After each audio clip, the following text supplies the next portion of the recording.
นุทินชาญวีรกูลพร้อมด้วยประสบนิกรชาวไทยที่มารวมพลังดวงใจเป็นหนึ่งเดียวเพื่อถวายพระพรชัยมงคลแด่พระบาทสมเด็จพระเจ้าอยู่หัวเนื่องในโอกาสวันเฉลิมพระชนมพรรษา 28 กรกฎาคม 2569 ในครั้งนี้เรียกว่าเสียงทรงพระเจริญดังกึกก้องไปทั่วทั้งท้องสนามหลวงในวันนี้เลยทีเดียวนะครับซึ่งแน่นอนว่าบรมราชจักรีวงศ์ทุกพระองค์เลยทีเดียวทรงทำรงไว้ซึ่งพระบารมีปกเกล้าปกกระหม่อมนำพาความร่มเย็นเป็นสุขมาทุกยุคทุกสมัยและดุจดั่งสายน้ำแห่งลำคลองสายน้ำแห่งแม่น้ำซึ่งทุกสายน้ำในลำน้ำในประเทศนี้นั้นเปรียบประดุจดั่งสายพระบารมีที่รินไหลมาสู่อาณาประชาราษฎร์มิได้ขาดสายตั้งแต่ช่วงสมัยทุกยุคทุกสมัยมาเลยทีเดียวนะครับเรียกได้ว่าถือว่าเป็นสายน้ำแห่งพระบารมีสายน้ำแห่งพระเมตตาที่มีต่อพระสุกนิกรไทยมาทุกยุคทุกสมัยครับค่ะท่านผู้ฟังคะสำหรับการถ่ายทอดเสียงพิธีจุดเทียนถวายพระพรชัยมงคลเนื่องในโอกาสวันเฉลิมพระชนมพรรษา 28 กรกฎาคม 2569 ณ ท้องสนามหลวงได้สิ้นสุดลงแล้วนะคะขอขอบพระคุณสถานีวิทยุทุกสังกัดที่รับสัญญาณค่ะทีมงานถ่ายทอดเสียงสถานีวิทยุกระจายเสียงแห่งประเทศไทยต้องขอยุติเวลาการถ่ายทอดเสียงไว้ด้วยเวลาเพียงเท่านี้นะคะขอนำท่านผู้ฟังกลับไปติดตามรับฟังรายการปกติจากทางสถานีขอขอบพระคุณและสวัสดีค่ะ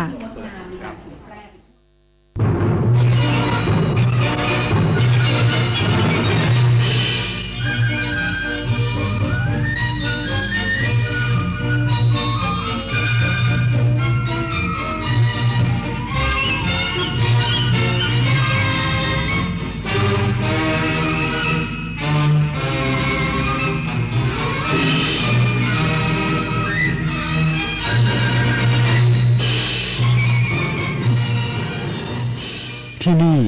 สถานีวิทยุกระจายเสียงแห่งประเทศไทยต่อไปเสนอข่าวซึ่งมีหัวข้อข่าวดังนี้พระบาทสมเด็จพระเจ้าอยู่หัวและสมเด็จพระนางเจ้าพระบรมราชินีเสด็จพระราชดำเนินไปในการพระราชพิธีเฉลิมพระชนมพรรษา 28 กรกฎาคม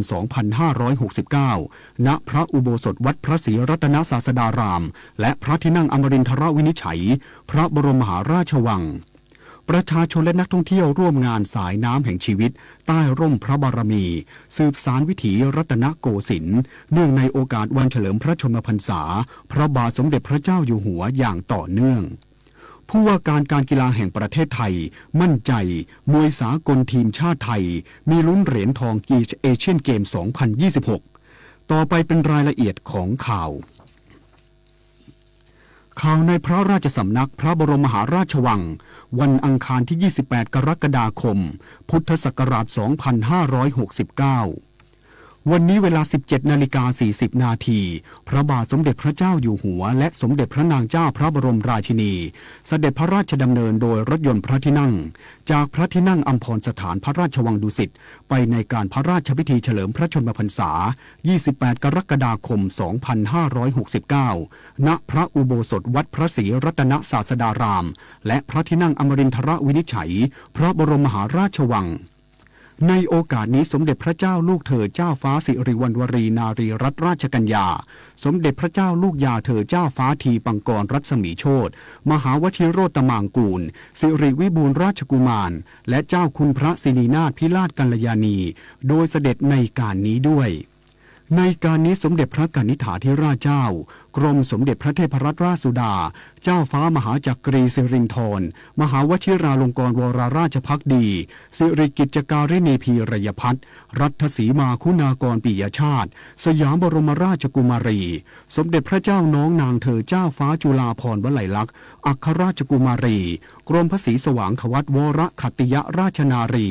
และพระเจ้าวรวงศ์เธอพระองค์เจ้าอาทิตยาธรกิตติคุณ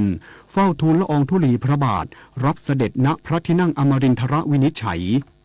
เมื่อเสด็จพระราชดำเนินถึง พระบาทสมเด็จพระเจ้าอยู่หัวเสด็จขึ้นชาณพระอุโบสถทรงรับการถวายพระพรของบรรพชิตจีนและยวนแล้วเสด็จเข้าพระอุโบสถจากนั้นทรงจุดเทียนพระมหามงคลที่ตั้งอยู่บนธรรมาศิลาเทียนเท่าพระองค์ในตู้ข้างธรรมาศิลาด้านพระพุทธยอดฟ้าจุฬาโลกเทียนเท่าพระองค์ในตู้ข้างธรรมาศิลาด้านพระพุทธเลิศล่านภาลัยและธูปเทียนท้ายที่นั่งบูชา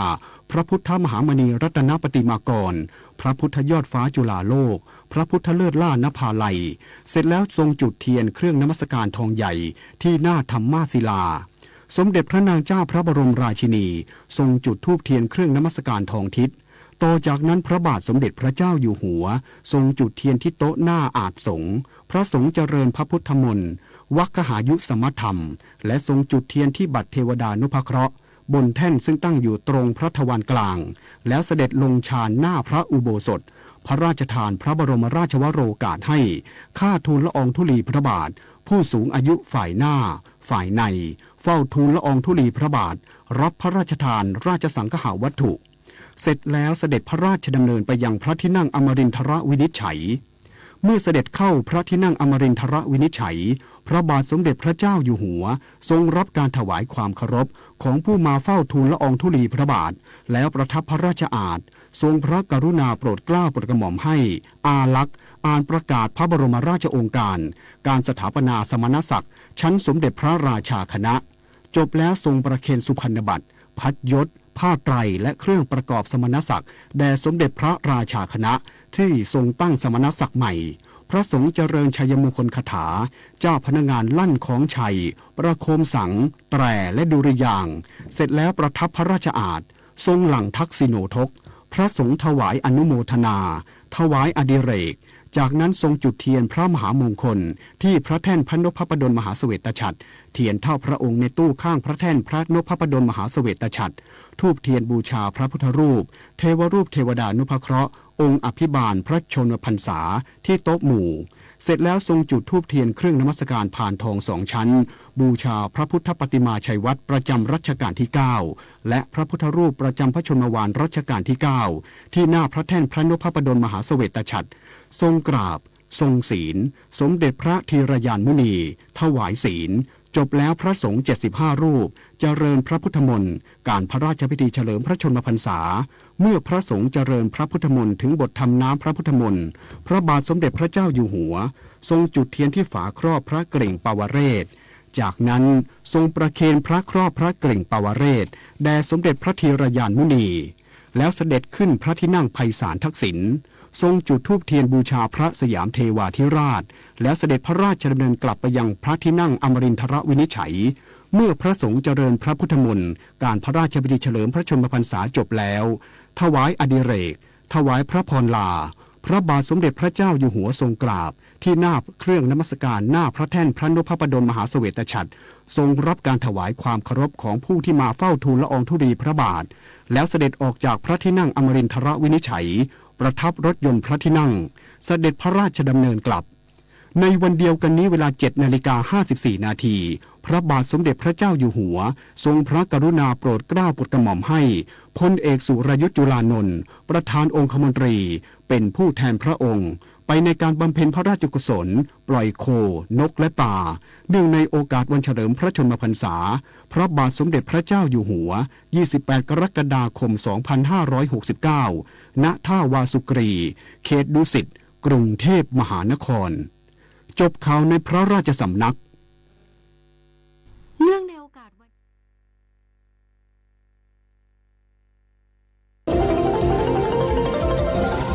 วิทยุแห่งประเทศไทยให้ความรู้คู่ความสุข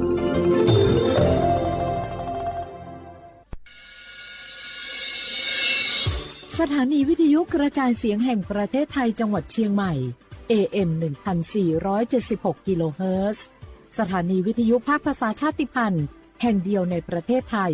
ที่มีความทันสมัยเชื่อถือได้สร้างอัตลักษณ์กลุ่มชาติพันธุ์สู่สากล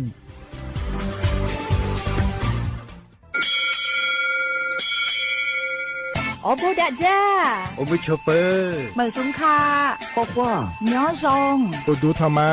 สถานีวิทยุภาษาชาติพันธุ์แห่งเดียวในประเทศไทย ทันสมัยเชื่อถือได้ แล้วพบกันที่สวทเชียงใหม่ AM 1476 กิโลเฮิรตซ์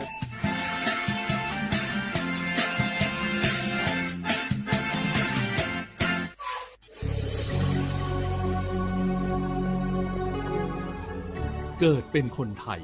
เติบโตบนผืนแผ่นดินไทยจงภูมิใจในความเป็นไทยชาติไทยเรานั้นนับเป็นชาติที่มีความเป็นมาเก่าแก่ยาวนานเรามีภาษาวัฒนธรรมและมีสิ่งต่างๆที่เป็นเอกลักษณ์ให้เราได้ภาคภูมิใจในความเป็นคนไทยเราควรเห็นคุณค่าและมีความรักชาติหวงแหนแผ่นดินอันเป็นมรดกของบรรพชน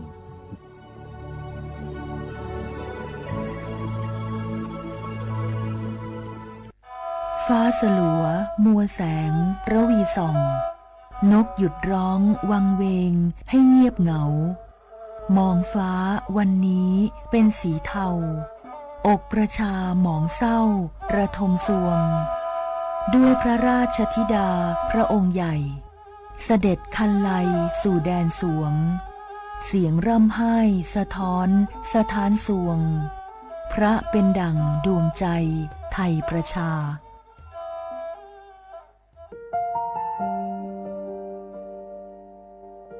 งาฮือละหุยาชอจิทอกาไทยมีกเวจอมออเอโลอาสะเลไกเปวิทัปปะตองาฮือนิมาลูจาเวโยงาฮือมีเวอเอโลแลมีจอมอเวอปาโลเกโลมุนอมาโคโลโกอิเปเวโยงาฮือเตกาเลเลกางาฮือมีจอมอเอโลทะหะเวอโคโลยอทะคาทากะดอนอเชตุโยงาออโตแลละหุชอจิเวอตาลาหุคอเป้าเสมานาคาโบเพวิโย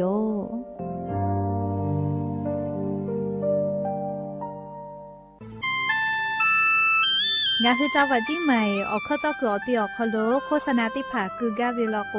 จ้าดาลาเพวิโยอลโกงาคือจิ้งใหม่ออกคโลเวสถานีวิทยุกระจายเสียงแห่งประเทศไทยจังหวัดจิ้งใหม่แลออกข้อต่อเวสายาติผาสู่ไกเวกาวูจ้านอฮือและโฆษณาติผาคือกาเวลโกจ้าดะคือโทรศัพท์นัมบะแม่0 5 แซนี่สือขอ0ขอฮีไม่ให้เลกะ0ก้อนี่อ้อขอฮีง่าสือก้อโทรศัพท์นัมบะชเวทะจ้าดะและโฆษณาติผาคือลาเพดิโย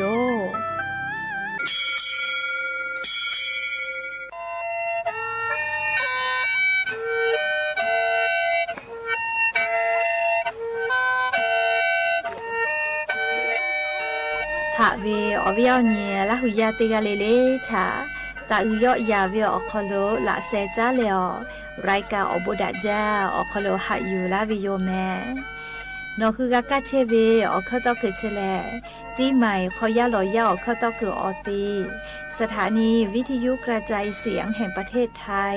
จังหวัดเชียงใหม่ AM ติฮิโอฮาสจิคกิโลเฮิรตซ์ติไลปืตาเลนพอติพอ Facebook Fanpageสวทเชียงใหม่ AM 1476พอไลฟ์สดติดต่อไปเชวิโยติญิเลเลมุลกอวิอยาติชตินาลิตาและซาวูมุลกอติชนาลิทาคากายและมเผือวิอยาฮินาริควายตาและข้อนาริทาคากายติฮาเลเลงาคือละหุคอรายกาอโบดาจาต่อไปเชวิโยและงาออโตละหุคอเป้าเชเซมานาคาโบเมวิโยงาคือละหุยาติกาเลเลกาละหุคอพอนาเลออาชุยอละหุชอเจทะติเกโอกาปิดาเกเพวิโย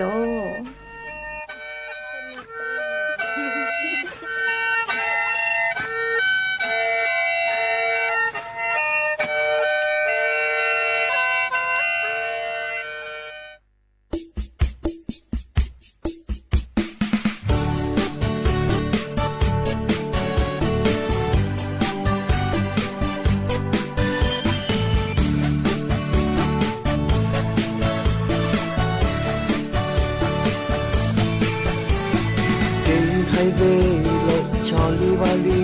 หาชาเวอโมจอ bơ cho chờ tới chữ khó chờ bỏ đã lệ cho li và li tha hạ sa chê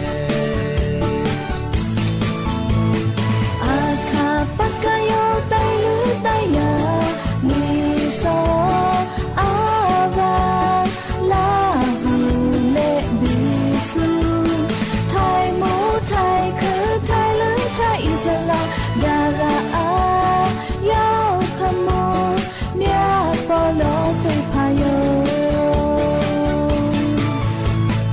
ma hư pha bơi họ đã cho đã là sẽ cha đã ca tê tu ngô mi cho tê pha a khoa tê la về tha hạ siêu ra bơi cho từ tí từ ly hồi đã bước đường ai chưa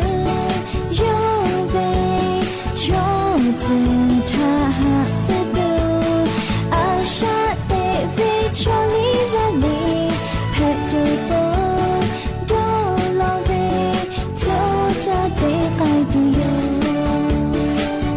là về ở đi cho lý và lý chỉ hai bên lâu cho lại lên siêu thả chữ gì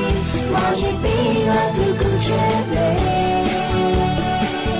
à xin cho bên cho đi ba lý ta chú cha hạ sao khó là vì bên thái cho bố họ khá thơ ta tiêu mơ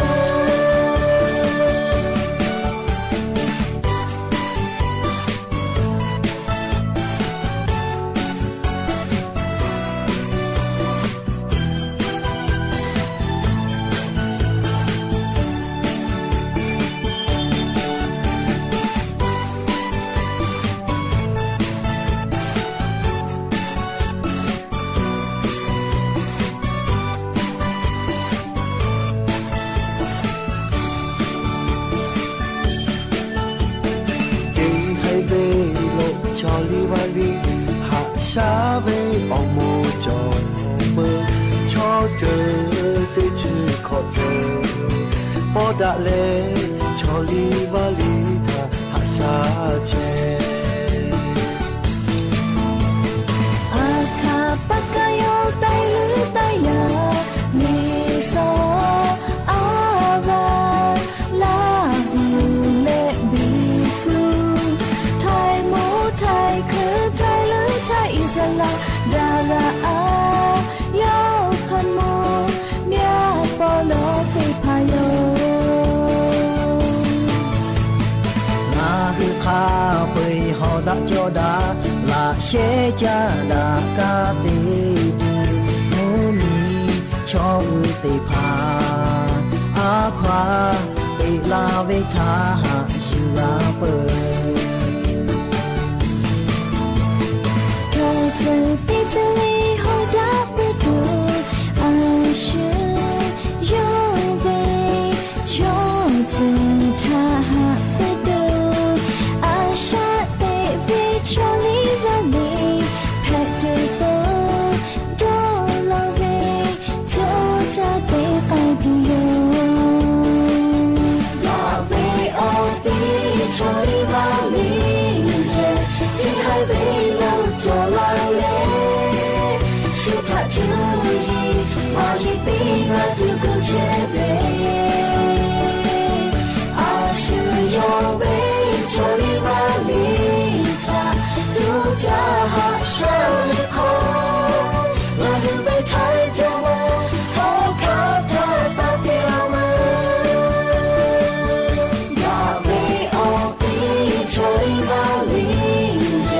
chỉ hai bên lâu cho lại lên siêu thả chữ gì mà chỉ biết là từ cứ chế về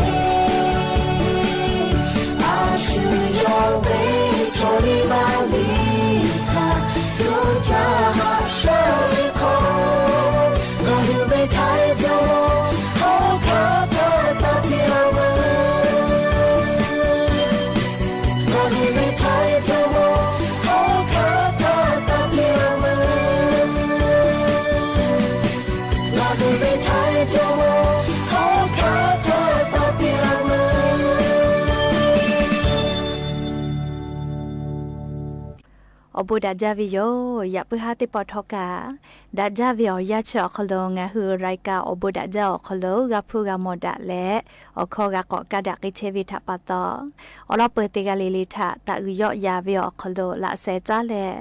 รายกาอบูดาจาคโลหะอยู่ลาวิโยแม่หะวิโอวิโอเนียละหุยาข้าพ่อเชพโลเชตาเวคักคิเพเชเลติกาลิลิกาจาแม่ดอแม่ซุแม่กะแม่แล้วฮาเลดอซาปิแม่ยันนี่แหละจุดที่สองเขาโลสเปนี่นี่สหปาจุไรฮับเอาเขาโลยันนี่ชื่อฮีนี่ทอลันเพวิโยและจะขอนี่หินชื่อขอแต่ฮาเลเลเวลยาฮินาริควายตาและก็นาริทักขกายแต่ฮาเลเลงาคือลาหุคอรายการอบูดาจาวิทยุเรดิโอ AM ที่ฮิโอหาสิชิคกิโลเฮิร์ตที่ไลพองาคือลาหุคอตอกไอเทวิโยเปิดตารายการยี่พอติพอ Facebook Fanpage สวทเชียงใหม่ AM 1476พ่อไลฟ์สดติดต่อไอเชลแม่และจุดที่คือนคือกากาเชเวออกเข้าต่อคือเชลสถานีวิทยุกระจายเสียงแห่งประเทศไทยจังหวัดเชียงใหม่สำนักงานประชาสัมพันธ์ที่3กรมประชาสัมพันธ์และเลี่ยอย่าเพื่อหาวิอยากาอยู่เวลาตาวิอบูจอวิซาตาอลอติผาทอกาไล่ลอยอยู่เวลาตาวิโยอวิเอาเนี่ยลาหุยาติผาอคือเปิดตาแล้วอเลยมือขะไกติเกเชและอาชุยลาหุชอจิตาโอกาปิดักอิสิแม่และยันนี่แหละงาคือไทมิกอคโลอายุจาวิอนี่ตินเพวิโยยันนี่แหละงาคือไทมิอวิมีจอมคุโอคาติชกาติกาปอวิออนเพวิโยจะรับปะตองาคือไทมิกอคโลฮาปาลิคอแลลิเมเนียเตเลอาจุยาราชกาสนาคาปุยกะเจวิโยงาคือไทจอมคุโอคาปอวิออนยอคโลมียาติภากายอวิอบุทะดอนเลยอปอนยอคโลดาวิอเจติภาติเลยอทะตาปิวิโยหรือเลกายอปอวิออนยอคโลงาคือมียาติภากายอทะโบนาปิวิโยเฮก็ยะญิงาคือติกาลิเลกาลิดาวิทะดอและดาวิอเจติภาทะติและงาคือไทจอมคุโอคาปอวิออนยอคโลยอทะตาอุยอยาปิแม่และยันยีเวอยาและงาคือไทมิกอคโลกาอายิอุจาเวตินเพวิโยอลอก็ยันยีนิชหินีสหปาจุเรหปาคโลแลงาคือมีจอมคุโอคาติชกาติกาจุดิคืออุปเชเวยอปอวิออนเพวิโยงาคือมีจอมคุโอคาติชกาติกาปอวิออนนี่แลนี่ชหินีสหปาจุเรหปานี่ฮิออหากอชงะขอทาปอตาวิโยและเล่ยอแลงาคือไทมิกอคโลเวมีจอมคุโอคาเวอายายูตาเวนาบติชกาเพวิโยและลิยอมีจอมคุโอคาเวอายายูลาวิเลติชเซนีติชฮาปาออโตบาฮาปานีฮิงาหางาชกอขอตาเลชดิคือขะไกงาคือมีจอมคุโอคาติชกาติกาเวอายายูเลมีจอมคุโอคาติเลงาคือไทมิงกทาอุปลากเชวิโยยะนีเวอยากางาคือไทมิกอคโลแลอาจุยาราชกาสนาติภากามาติแม่ติกาลิเลกาคาปืเอเจปืวิโยอลอกงาคือมีจอมคุโอคาถาตาอุยอยาวิอคโลยอปอวิอญอคโลแลดาวิอเจติภาอบูกาวิอเจติภาติแลงาคือมีจอมคุโอคาถาเตตาวิโยจะขอวิอยางาคือมีจอมคุโอคากายอวิอาสะสุดเสขอบีเปวิโยเฮก็งาคือมีจอมคุโอคาติชกาติกาแลมีจอมคุโอคากอกาติกาเวอยาปาเพวิโยยันนีเวอยาคโลแลอาจุยาสนาติภาแลยอทะตะยอยาเวมุสนาเตนะลอกกาผะเยไม่กะผะติภาทะกุแลอบูติภาติวิโยมเผือลอกกาลิยอทะดอนอวิยอทะตะยอยาเวยอวิอบูชื่อมูเวติภาติไกวิโยเฮก็งาคือไทมิกอคโลกามีจอมคุโอคาเวอบูฮอโลกาเชวิทะปะตองาคือไทมิกอคโลโกเลกาเชเวงาคือราหุยาอีจาวิทอเจเพโกทอกามีมาจอโกทอกาไทมิกอคโลไทมีชอ อกับแผลและตีจ้ามือจ้าเกิดเจจอแล้วงาคือจุยมาจิเตผากาจาและงาคือละหุยากะยะนิเวอยาคอโลลามูลาเกเทอแม่เจแลงาคือมีจอมกัวคางาคือละหุยาถาไทมีกอคอโลเชจลาและไทมีชอเพจลาวิทัปตอลิงาคือลาหุยากะจุยมาจิทัปตอลามูลาเชวิทากามอวิโยงาคือลาหุยาติกาลิเลกะดาวิอเจเตผาเตแลมีจอมกัวคาถาตาปิแม่อลโกเล่งาคือไทมีแลชุมมีถ้าจะสอแต่นิเวลโกแล้วมีจอมคุกค่ะอุปวิอบัวฮอโลกาเชวิทัปตอลีกาจากาดอกาวุกาเดเล่ยาปายามิกาจุยมาเยคาเดกาจาเชเวยากงาคือละหุยาติผาทอลิมมีวิอเลียวคาคอพิทะติยาวิอเจติผาลโกคาปุยกะจอกไกแม่ยานี่แลดาวิอเจติผาติแลงาคือมีจอมคุกคาถาตาปีโลแม่เอกงาคือมีจอมกัวคาติชกาติกายอติตาวิกาติผาไลจือพ่อจอวิโยงาคือมีจอมกัวคาติชกาติกาแลตาหาพ่อกะชือจาแม่เลมาบ่วิกาชือจาจะปูกะวิกาชือจาวิมีจอมกัวคาติกาเพวิโยยาไอทากาตาเวลาแลเลชุดิคือขะไกกะจะปูกะเชวิโยเลจะปูกะวิตาหาเลจะปูกะพ่อชือจาเวงาคือมีจอมคุกคาเพวิโยเปื่อเลกาลีเชซาจอซาพ่อลอกกะงาคือไทมีกอคโลงมียานาลากอลาวิทยาทาเลนาเชยอกเลนาเชคาเดกาหาซาตุอโปงาคือมีจอมคุกคาติเชกาติกาซอยู่โรงพยาบาลสมเด็จพระยุพราชก็เวเลงาคือไทมีกอคโลนาเชยไลตีเล่งาคือมีจอมคุกคายอติตาวิโยลีเชวิอโคกะมาเลอานาเพวิชอติผาทากะคาเดกาปิเชวิโยเปื่อเลยมือจ้าว่าจ้าพ่อวิกาลอกกาลิงาคือมีจอมคุกคาแล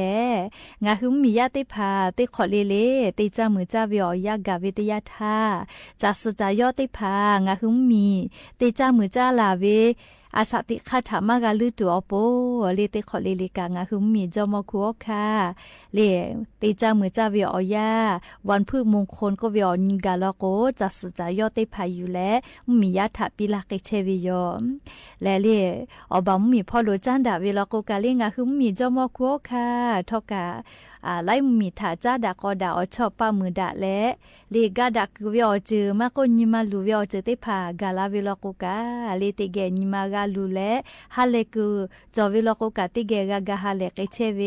เลอบามีพ่อโลจันดากอดาเปื้อวิมีจอมคุกคาติกาเพวิโยเปื่อเลกาเลจุยมายิจาวิพ่อโลกกาเลคอมลอนาเกอตีหากือก็เกอตีอคโลลิฮิจอยติผาทากาวิโยเลชกางาคุมีจอมคุกคาติชกาติกายอติลาตาวิกาติผาเพวิโยงาคือติกาเลกาลิมีจอมวิคุกคาอบุทะคาเดดอนอและดาวิอจิทะติและดาวิอจิติผาทะเลติแลงาคือมีจอมคุกคาทะตาปิแม่งาคือละหุยาชโมติผาไทลีไทโคกะมาสิเวปะโตมีอลอติชิมาสิเวยาคาละหุเวตโคโยกุละโกละหุเวโคปาลาเวปะโตละหุยานาเลคาปากุละเวมุโลมิลมาโกมุจาวาจาเวกาสิพ่อมาโกมียิมุชามาโกเพเชเวเจยามาโกโอเคติผา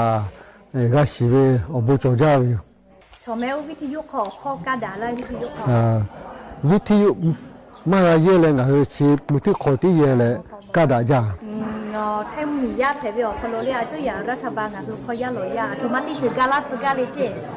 ทำมาพ่อกาลาจึกาเลเจจุยารัฐบาลเลยนะคือลาหูยาขอยาลอยาพ่อเจ้าที่คือวิธีต่อหลังเชื่อคือชิกะคาเดกอจากึกาแล้วคือลาหูยาที่พาก็เชื่อโมกะบ้ามาโจวิที่พากะโจวิตุลัววิกะโจเลยมาโจชีวิกะโจโอเคที่พามันมีพกไว้ตุไม่อยู่ปะตอเลยครับเขาก็แกตุไม่อยู่ปะตอโชเทมีจิเช่ปะตอบ้าที่พาทะเลที่พิลาตัวเนี่ยหลูจ้าวิจมโคคาสุดเนี่ยขอดีเวียเรียอบุญเพียก็จริงงาคือเทมีเวจมฮกคา这个คือที่ชีกาเตกาเวอบูจาเวอปาตัวแล้วย่อฮอกคาโกติลาเชเวอขอมุยามิยาคาเดอุปเลเสกาลาเชเวอปาคุกาลัวเวเตียเวก็ย่อโกจาเลโกติลาลาเชเวปะตอฮาเลจ้าบูจาเงยทุกคุกาโลเวตีเพเวปะตอฮาเลจ้าสวัสดีครับก็แลหลักก็จ้าเราไปติดเจอเพยแม่งาฮือลาหูยาออกคอจอฮาเลตุอุยาก็ได้ฮาเลตุมาจ้าไปจองาฮือคูฮอกคาติชิกาเตกางาฮือลาหูยาตะมาชิมาบาแล้วมีหาซาแลหากาเวคอโลงาฮือลาหูยากะไทมีกืออติโลกะเชตุอาขวาเปลาเวเตมาถ้าอบูยาก็แล้วฮอกคาถ้าอบูยาแต่ก็แล้วต่อจอปีเวเตกะเตมาเพวิโยเลยงาฮือลาหูยาคูฮอกคาติชิกาเตกาจองาฮือลาหูยาคอโลหายาเลยยกะมีมาจกะยมีคอโลเชเจลาเวอบูยาก็เลยเตมาก็ยบีเพวิโยก็แต่ละงานก็จอสื่อชื่อนี้ขอไกวิโยเลยสื่อชื่อนี้ขอก็แต่ละยกะจูซฮาซมีข้อขละอุปกรณ์แกตัวเชซาจอซาฮาเลดอซาเพบอดอหาวิตามากาฟูตัวสื่อการสกัดอุปปิละงานก็อุปกรณ์ตัวเอาซาขละมาจอตัวเตมายศะต่อยปีแหละงาฮือเอาสอสาวเอาซาขับบีคาซีจอตูฮาเลโดซาเพบอดาไปตักมาฟูทักกะแกเนื้อทักกะแกกะเชลอุปืลาตูทักติมาโบคอยปีวิโยเลยคือแต่ละงานลาหูยาก็วิจอเชคืออตีขละโจอยู่จะได้คือแล้วเราก็ย่อไปโบทักปะตอเลยคือแต่ละงานลาหูยาจอพลบลาหูเวติมามาจอสีเลยลาหูเวพลบติมาขละจอละก็สุตานเนล่าเวสุฮอลมากาเชตุลาหูยากาดอกคาดะเวอุปยาเวไลจือจอวิตาปะตอลาหูยากาสุเกขละลุกาตุเตมาลอวิโยเลยเนฮลาหูยาขอคุหลอคุเชวิจอเตปติยาก็ตีจ้ามือเจ้าว่าจากก็ตีกาขละมาจอย่อละโกโอเวมีโคเวอุปปากุไม่อุปปาป่าไม้มาโกนาตีเจเลยาอุปใช้เวตาปาโตติปติยาก็ตาตีจ้าก็ละก็มากตีจ้าอยู่เรื่องอะไรชื่อตาปาโตละตาบาคแลกันละแลงมือเจ้าว่าจักคืออตีคแลจอตูก็แต่ละเงขอโคหลอโคกอชนที่ดีมาจอเลยชนที่ดีที่มากาตุวิทะจูจาลาตูหล่อลาวิโยละตาบาเกกะก็แต่ละเงขอโคหลอโคจออิสมาสเตียวิกามาจาอะวาคาโดสามาสับปะหลังที่จะเลยเตียมาจาก็แต่งงานเขาโคหลอกโคยาจอฮอจากเกิดติกามาสวิโยฮอจากเกิดติกาเอาบาโลต่อยกาตัววิกาติมาโลลาวิโยเลลาตาบากิโลเงาเขาโคหลอกคนนกขี้โกละก็อาวาคาโดโกติมาจาแม่เลยอาวาคาโดกะสุมเมียวฮอกาตูเอาบาเมียวติมีเลไกกาตัวเวติมาจูจาลาสีแต่ก็เลลาตาบากิโลวิโยเลยก็แต่ละงานลาหูยาลอกาสิวิจลาหูยาติมาบะขะแลกาตูเวติมาลอวิโยเลยบ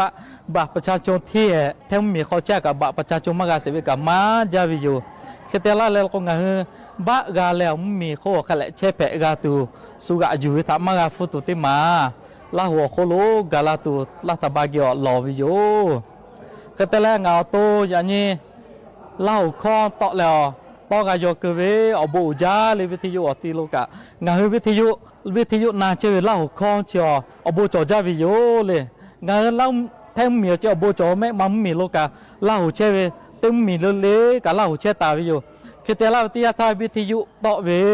ก็วิจิตมาอบูจอจาวิโยเลยติกาติมมีเชกะติกาลิลิเชกะเล่าข้อกากาเวเล่ายากะเคเพเชเวก็มาเชเวติมาตะงานกามอวิโยเชเวติยาทาวิทยุลาหูเวติมาขะแลเจจอลาตุเว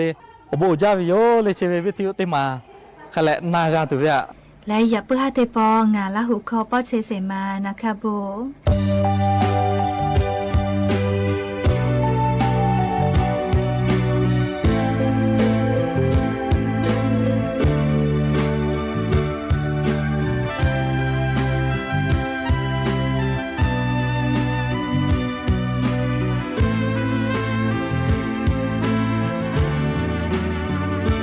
Hãy subscribe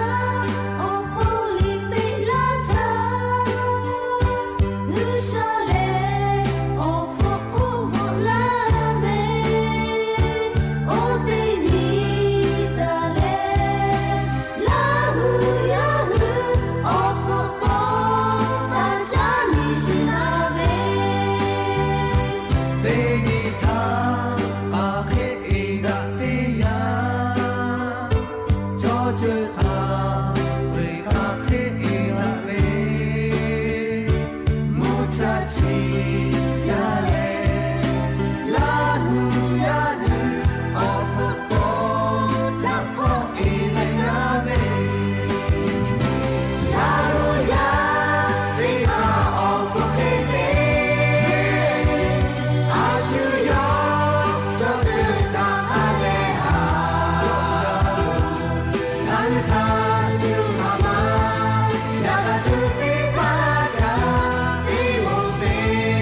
ถานีวิทยุกระจายเสียงแห่งประเทศไทยและเครือข่ายทั่วประเทศเสนอข่าวต้นชั่วโมง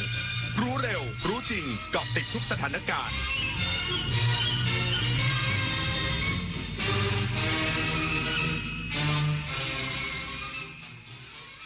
รับฟังข่าวต้นชั่วโมง 21 นาฬิกากับธราวุฒิวิชัยดิษฐ์ครับนายกรัฐมนตรีเป็นประธานในพิธีถวายเครื่องราชสักการะและพิธีจุดเทียนถวายพระพรชัยมงคลพระบาทสมเด็จพระเจ้าอยู่หัวอีกสักครู่กลับมาติดตามรายละเอียดครับทรงเดินตามรอยพระบาทนาชนกเป็นปิ่นปกนครามหาสมัยสืบสารรักษาต่อยอดตลอดไปน้อมดวงใจถวายพระองค์ทรงพระเจริญด้วยเกล้าด้วยกระหม่อมขอเดชะข้าพระพุทธเจ้าคณะผู้บริหารข้าราชการและเจ้าหน้าที่สถานีวิทยุกระจายเสียงแห่งประเทศไทยกรมประชาสัมพันธ์วันอาสาฬหบูชาวันสำคัญทางพระพุทธศาสนาวันที่พระพุทธเจ้าทรงแสดงปฐมเทศนาธรรมจักรกับปวัตนสูตรจนเกิดพระรัตนตรัยครบองค์เป็นครั้งแรกขอเชิญพุทธศาสนิกชนร่วมทำบุญฟังธรรมรักษาศีลและเวียนเทียนพร้อมน้อมนำหลักทางสายกลางสู่การดำเนินชีวิตเพราะใจที่มีสติคือจุดเริ่มต้นของทุกความดีตีสนิทแอบส่งภาพลับแล้วขู่เอาเงินอาชญากรรมไซเบอร์ใกล้ตัวเด็กที่ไม่ควรมองข้ามการครอบครองหรือใช้ภาพลับเด็กข่มขู่แบล็กเมย์มีความผิดตามกฎหมายอาญาและพระราชบัญญัติคอมพิวเตอร์ไม่ถ่ายไม่ส่งไม่เปิดกล้องกับคนแปลกหน้าหากตกเป็นเหยื่อยึดหลักไม่จ่ายไม่กลัวรีบแจ้งความสายด่วนตำรวจไซเบอร์1441โทรฟรี24ชั่วโมง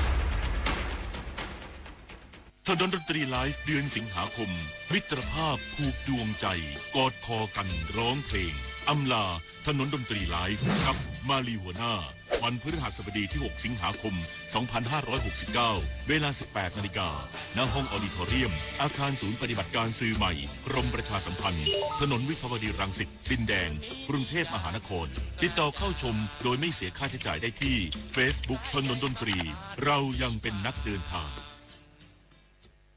นายกรัฐมนตรีเป็นประธานในพิธีถวายเครื่องราชสักการะและพิธีจุดเทียนถวายพระพรชัยมงคลพระบาทสมเด็จพระเจ้าอยู่หัวเนื่องในโอกาสวันเฉลิมพระชนมพรรษา 28 กรกฎาคม 2569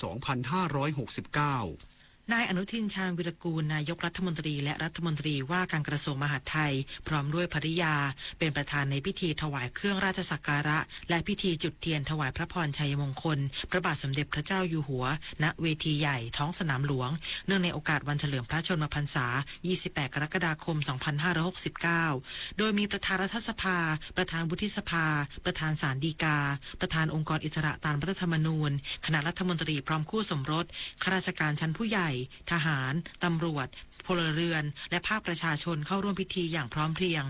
นายกรัฐมนตรีกล่าวกราบบังคมทูลถวายพระพรชัยมงคลและกล่าวนำถวายพระพรชัยมงคลหน้าพระบรมฉายาลักษณ์ว่าตลอดระยะเวลาที่ผ่านมาใต้ฝ่าละอองธุลีพระบาททรงปฏิบัติบำเพ็ญพระราชกรณียกิจนานับประการด้วยพระราชวิริยะอุตสาหะและพระราชปณิธานอันแน่วแน่ในการอภิบาลบำรุงอาณาประชาราษฎร์ทั่วทุกภูมิภาคของประเทศพระราชดำริและโครงการอันเนื่องมาจากพระราชดำริทั้งปวงล้วนบังเกิดคุณูปการอันไพศาลเกื้อกูลให้แผ่นดินไทยสมบูรณ์พูนสุขเจริญรุ่งเรืองวัฒนาและอาณาประชาราษฎร์ดำรงอยู่ด้วยความผาสุกร่มเย็น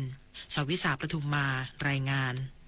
สถานกงสุลใหญ่ณเมืองฟุกุโอกะประกาศเตือนภัยคนไทยในญี่ปุ่นหลังเกิดเหตุแผ่นดินไหวขนาด 7.1 ที่จังหวัดคูมาโมโตะพร้อมขอประชาชนเฝ้าระวังสึนามิและ after shock ที่อาจตามมาสถานกงสุลใหญ่ณเมืองฟุกุโอกะประเทศญี่ปุ่นออกประกาศเตือนภัยแผ่นดินไหวและสึนามิโดยระบุว่าวันนี้เวลา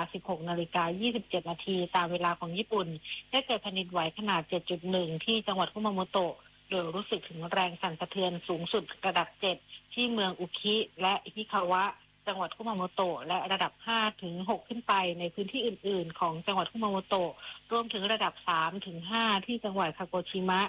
ฟุกุโอกะตากะนางาซากิมิยาซากิโออิตะและยามากุจิกรมอุตุนิยมวิทยาญี่ปุ่นจึงได้ประกาศเตือนภัยสึนามิบริเวณชายฝั่งทะเลอาริอาเกะและยาซิชิโร่ พร้อมขอให้ประชาชนในพื้นที่ดังกล่าวเฝ้าระวัง after shock ที่อาจจะตามมาเป็นระยะโดยสถานกงสุลใหญ่ณเมืองฟุกุโอกะขอให้คนไทยที่พำนักหรือเดินทางอยู่ในพื้นที่ต่างๆข้างต้นโดยเฉพาะในจังหวัดคุมาโมโตะและจังหวัดใกล้เคียงเฝ้าระวังสถานการณ์และติดตามข่าวสารอย่างใกล้ชิดและปฏิบัติตามคำแนะนำของทางการญี่ปุ่นอย่างเคร่งครัดกรณีฉุกเฉินสามารถติดต่อสถานกงสุลใหญ่ณเมืองฟุกุโอกะได้ที่หมายเลขโทรศัพท์090-2585-3027จุฑามาศรักษาพันธ์รายงานบริษัทศูนย์รับฝากหลักทรัพย์ประเทศไทยจำกัดยอมรับข้อมูลส่วนบุคคลของผู้ถือหุ้นรั่วไหลกว่า 200,000 รายแต่ข้อมูลสำคัญการถือครองทรัพย์สินและรายการธุรกรรมยังคงปลอดภัยไม่ได้รับผลกระทบนางสาวพิชยาชมชัยยากรรมการผู้จัดการบริษัทศูนย์รับฝากหลักทรัพย์ประเทศไทยจำกัดหรือ TSD เปิดเผยว่า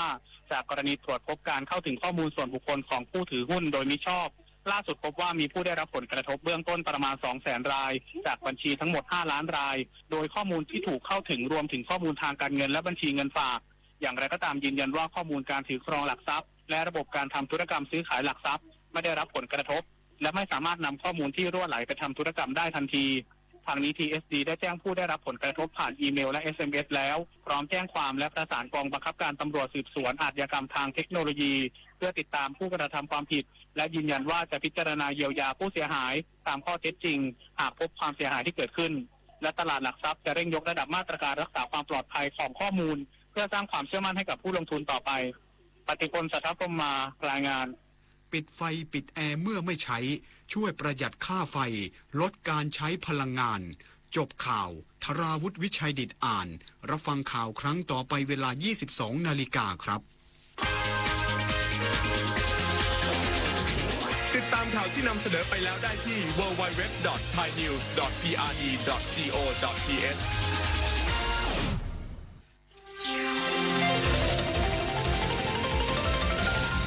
วิทยุแห่งประเทศไทย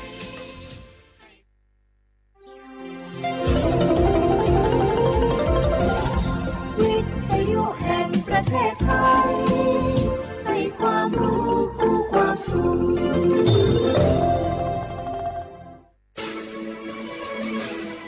สถานีวิทยุกระจายเสียงแห่งประเทศไทยจังหวัดเชียงใหม่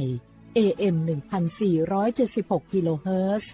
สถานีวิทยุภาคภาษาชาติพันธุ์แห่งเดียวในประเทศไทยที่มีความทันสมัยเชื่อถือได้สร้างอัตลักษณ์กลุ่มชาติพันธุ์สู่สากล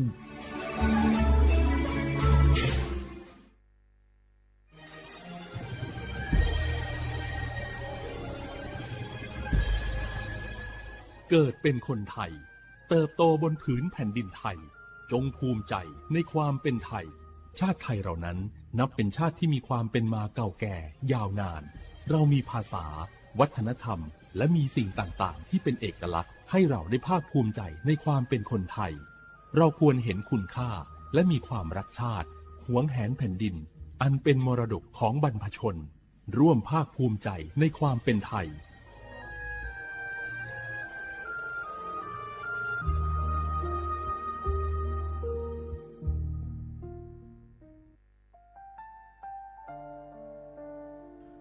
อาเดือไทยมิขอสงเผาอามาสมเด็จพระนางเจ้าสิริกิติ์พระบรมราชินีนาถพระบรมราชชนนีพันปีหลวงควยตาโอดาเลียกาชายันดาชอเนมาอายออามามิขอเปียวเนไทยมิขอกะดูอาคาชอเจอกะดูเงเกเนลาหมายแอจิชนีถามิเนนือมาหลักเวมาเงเลเชญาเธอมิเนอาดูมาโยหานาลูอายองเนเกเนโยเยบอเนมาอีนอายอมาโดอาดูเนโกเอียเนควยตาโอดาเลมิเนนือมาเนสาวเนวอจอจอยเรญาอาดูมาโยหานาลูอายองนือมาหลักเวยอจอนาลูเนเกเนโยเยบอชอเนมางามาอาเขาชอเจโยกานาลู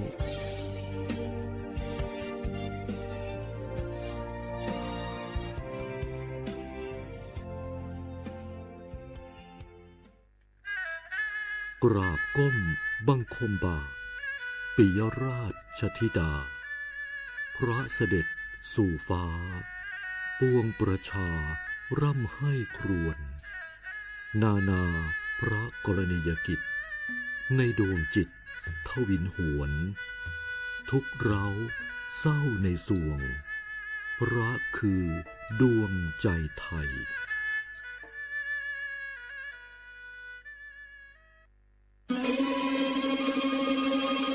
ก้าวสำคัญมาถึงแล้วเจียงใหม่นครหลวงของล้านนาสู่การเป็นมรดกโลกต่างวัฒนธรรมขององค์การยูเนสโกเมืองที่ยังมีชีวิตและมีประชาชนอาศัยอยู่ร่วมกันวันที่ 3-8 สิงหาคม 2569 นี้สภาการโบราณสถานระหว่างประเทศจะลงพื้นที่ตรวจความพร้อมจังหวัดเจียงใหม่ขอเชิญชวนภาครัฐเอกชนและพี่น้องชาวเจียงใหม่ทุกคนมาร่วมแรงร่วมใจพัฒนาปรับปรุงพื้นที่ทั้ง5ประตู4แจ่งตามแนวคูเมืองและ7วัดสำคัญวัดเจียงมั่นวัดพระสิงห์วัดเจดีย์หลวงวัดพระธาตุดอยสุเทพวัดสวนดอกวัด7ยอดและวัดอุโมงค์ช่วยกันดูแลให้สะอาดงดงามคงคุณค่าสถาปัตยกรรมดั้งเดิมเพื่อต้อนรับการตรวจครั้งสำคัญนี้ร่วมกันร่วมสนับสนุนเจียงใหม่สู่เมืองมรดกโลกต่างวัฒนธรรมโดยสวท.เจียงใหม่สำนักงานประชาสัมพันธ์ที่3กรมประชาสัมพันธ์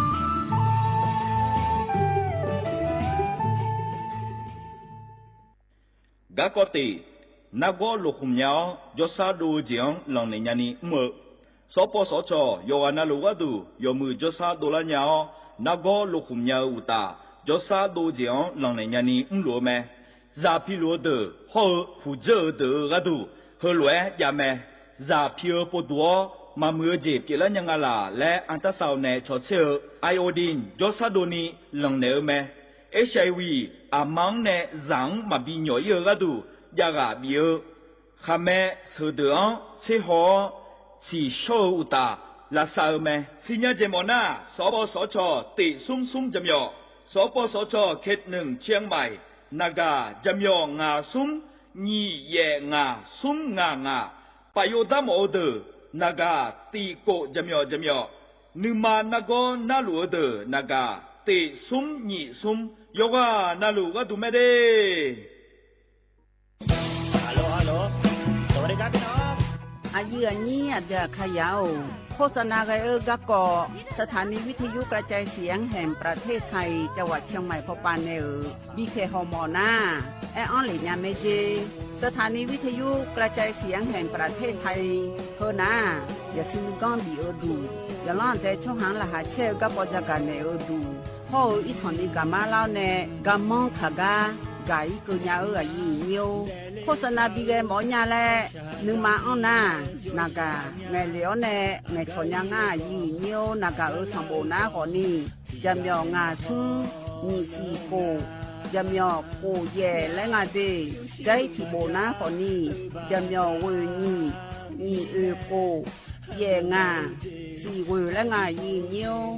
มาเจอเกญา我是shineโอโบดาจ้าโอเวชเปอร์เหมือนสุงคาปกว่าย้อซองตัวดูธรรมาสถานีวิทยุภาษาชาติพันธุ์แห่งเดียวในประเทศไทยทันสมัยเชื่อถือได้แล้วพบกันที่สวทเชียงใหม่ AM 1476 กิโลเฮิรตซ์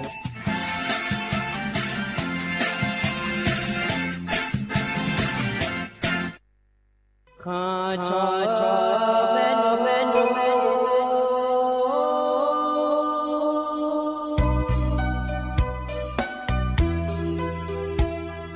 รานีจอผู้เลงดอเวทุยคาเบรานีจอโมเลงดองชอยคาเบชอพามาสิจอชาโล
ตามนา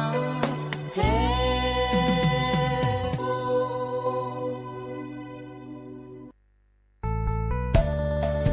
สถานีวิทยุกระจายเสียงแห่งประเทศไทยจังหวัดเชียงใหม่กรมประชาสัมพันธ์ประกาศรับสมัครบุคคลเป็นลูกจ้างเหมาบริการตำแหน่งพนักงานกระจายเสียงภาษาเมียนจำนวน1อัตราเพื่อเป็นตัวแทนนำข่าวสารร่วมพัฒนาคุณภาพชีวิตชาวเมียนและเผยแพร่วัฒนธรรมท้องถิ่นให้เป็นที่รู้จักผู้สนใจยื่นใบสมัครด้วยตนเองได้ที่งานธุรการสถานีวิทยุกระจายเสียงแห่งประเทศไทยจังหวัดเชียงใหม่ตำบลช้างคลานอำเภอเมืองจังหวัดเชียงใหม่ตั้งแต่บัดนี้เป็นต้นไปสอบถามข้อมูลเพิ่มเติมได้ที่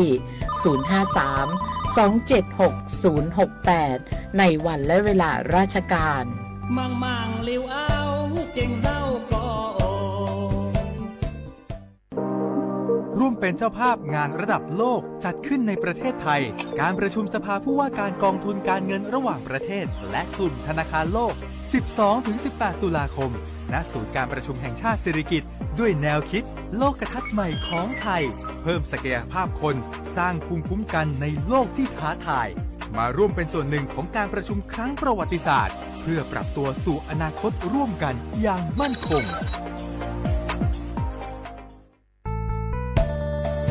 สถานีวิทยุกระจายเสียงแห่งประเทศไทยจังหวัดเชียงใหม่กรมประชาสัมพันธ์ประกาศรับสมัครบุคคลเป็นลูกจ้างเหมาบริการตำแหน่งพนักงานกระจายเสียงภาษาเมียนจำนวน1อัตราเพื่อเป็นตัวแทนนำข่าวสารร่วมพัฒนาคุณภาพชีวิตชาวเมียนและเผยแพร่วัฒนธรรมท้องถิ่นให้เป็นที่รู้จักผู้สนใจยื่นใบสมัครด้วยตนเองได้ที่งานธุรการสถานีวิทยุกระจายเสียงแห่งประเทศไทยจังหวัดเชียงใหม่ตำบลช้างคลานอำเภอเมืองจังหวัดเชียงใหม่ตั้งแต่บัดนี้เป็นต้นไปสอบถามข้อมูลเพิ่มเติมได้ที่ 053-276-068 ในวันและเวลาราชการมังมังลิวเอาเก่งเจ้าก็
ずばだ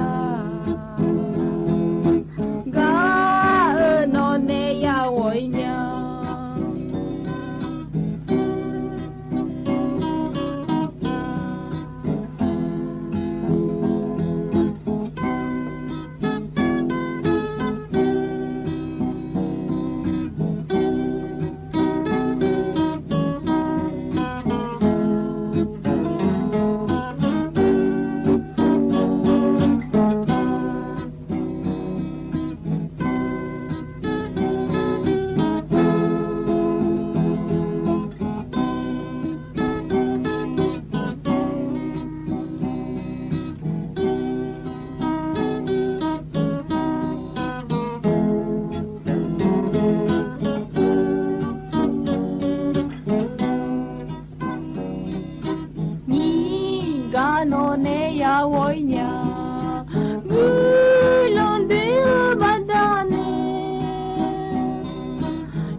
เราอย่างนี้ตัวชาก็ป้าชาจิ้มหุ่นจี้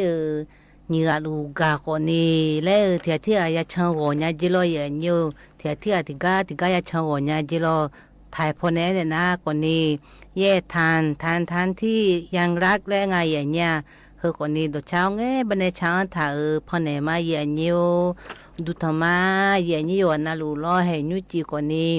อย่างที่ก็รู้เวลาในเช้าก็นี่พยายามพูดถึงจุดแม่อย่างนี้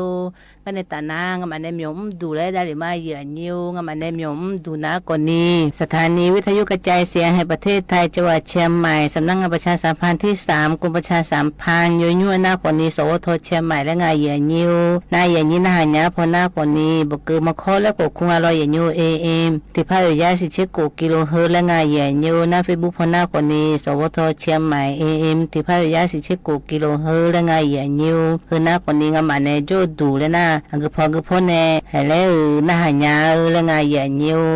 น่าที่มาอาคารนอนและพระด้านในมาเยอะนิวอินหน้าคนนี้ทลาดก็ละงาเยอะนิว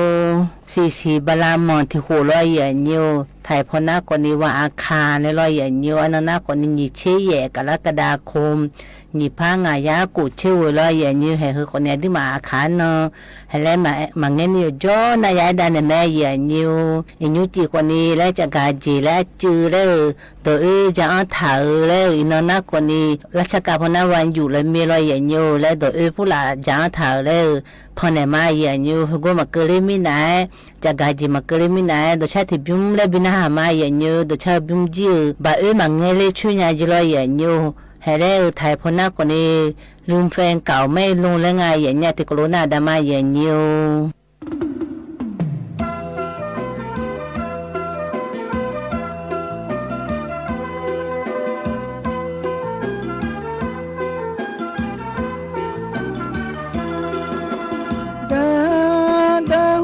ะก็เนื้อหมอดูที่กะเปิดแม่มีเนื้อหมอนอมาโนดานอแดงนอนอมาโนดานอแดงดูนึกมาอย่ามาเล่นน้อยแม่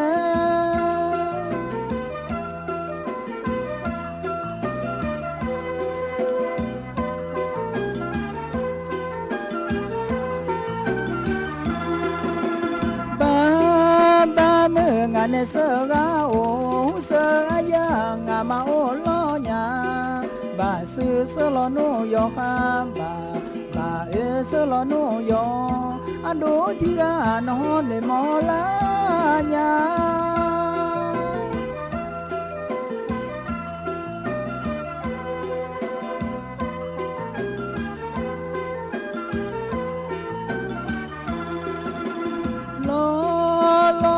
งาสะขอมาเงินน้องหาที่กาညီพอเพียลองาน้อทางไงแลมา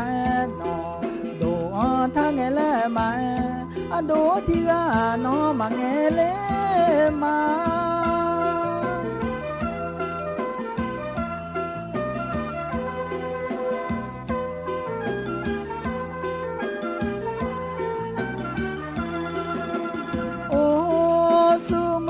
บุดลอโนยะเจยายอลอสามายาลายอสายายอลอสายอยอสายายอลอสามายาจักานอกุญาโลญิโย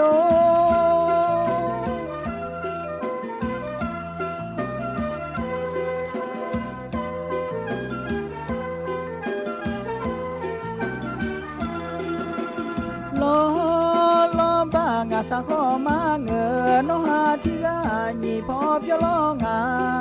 น้อทางไงแลมาน้อดูทางไงแลมาดูที่กาน้อมาไงเลมา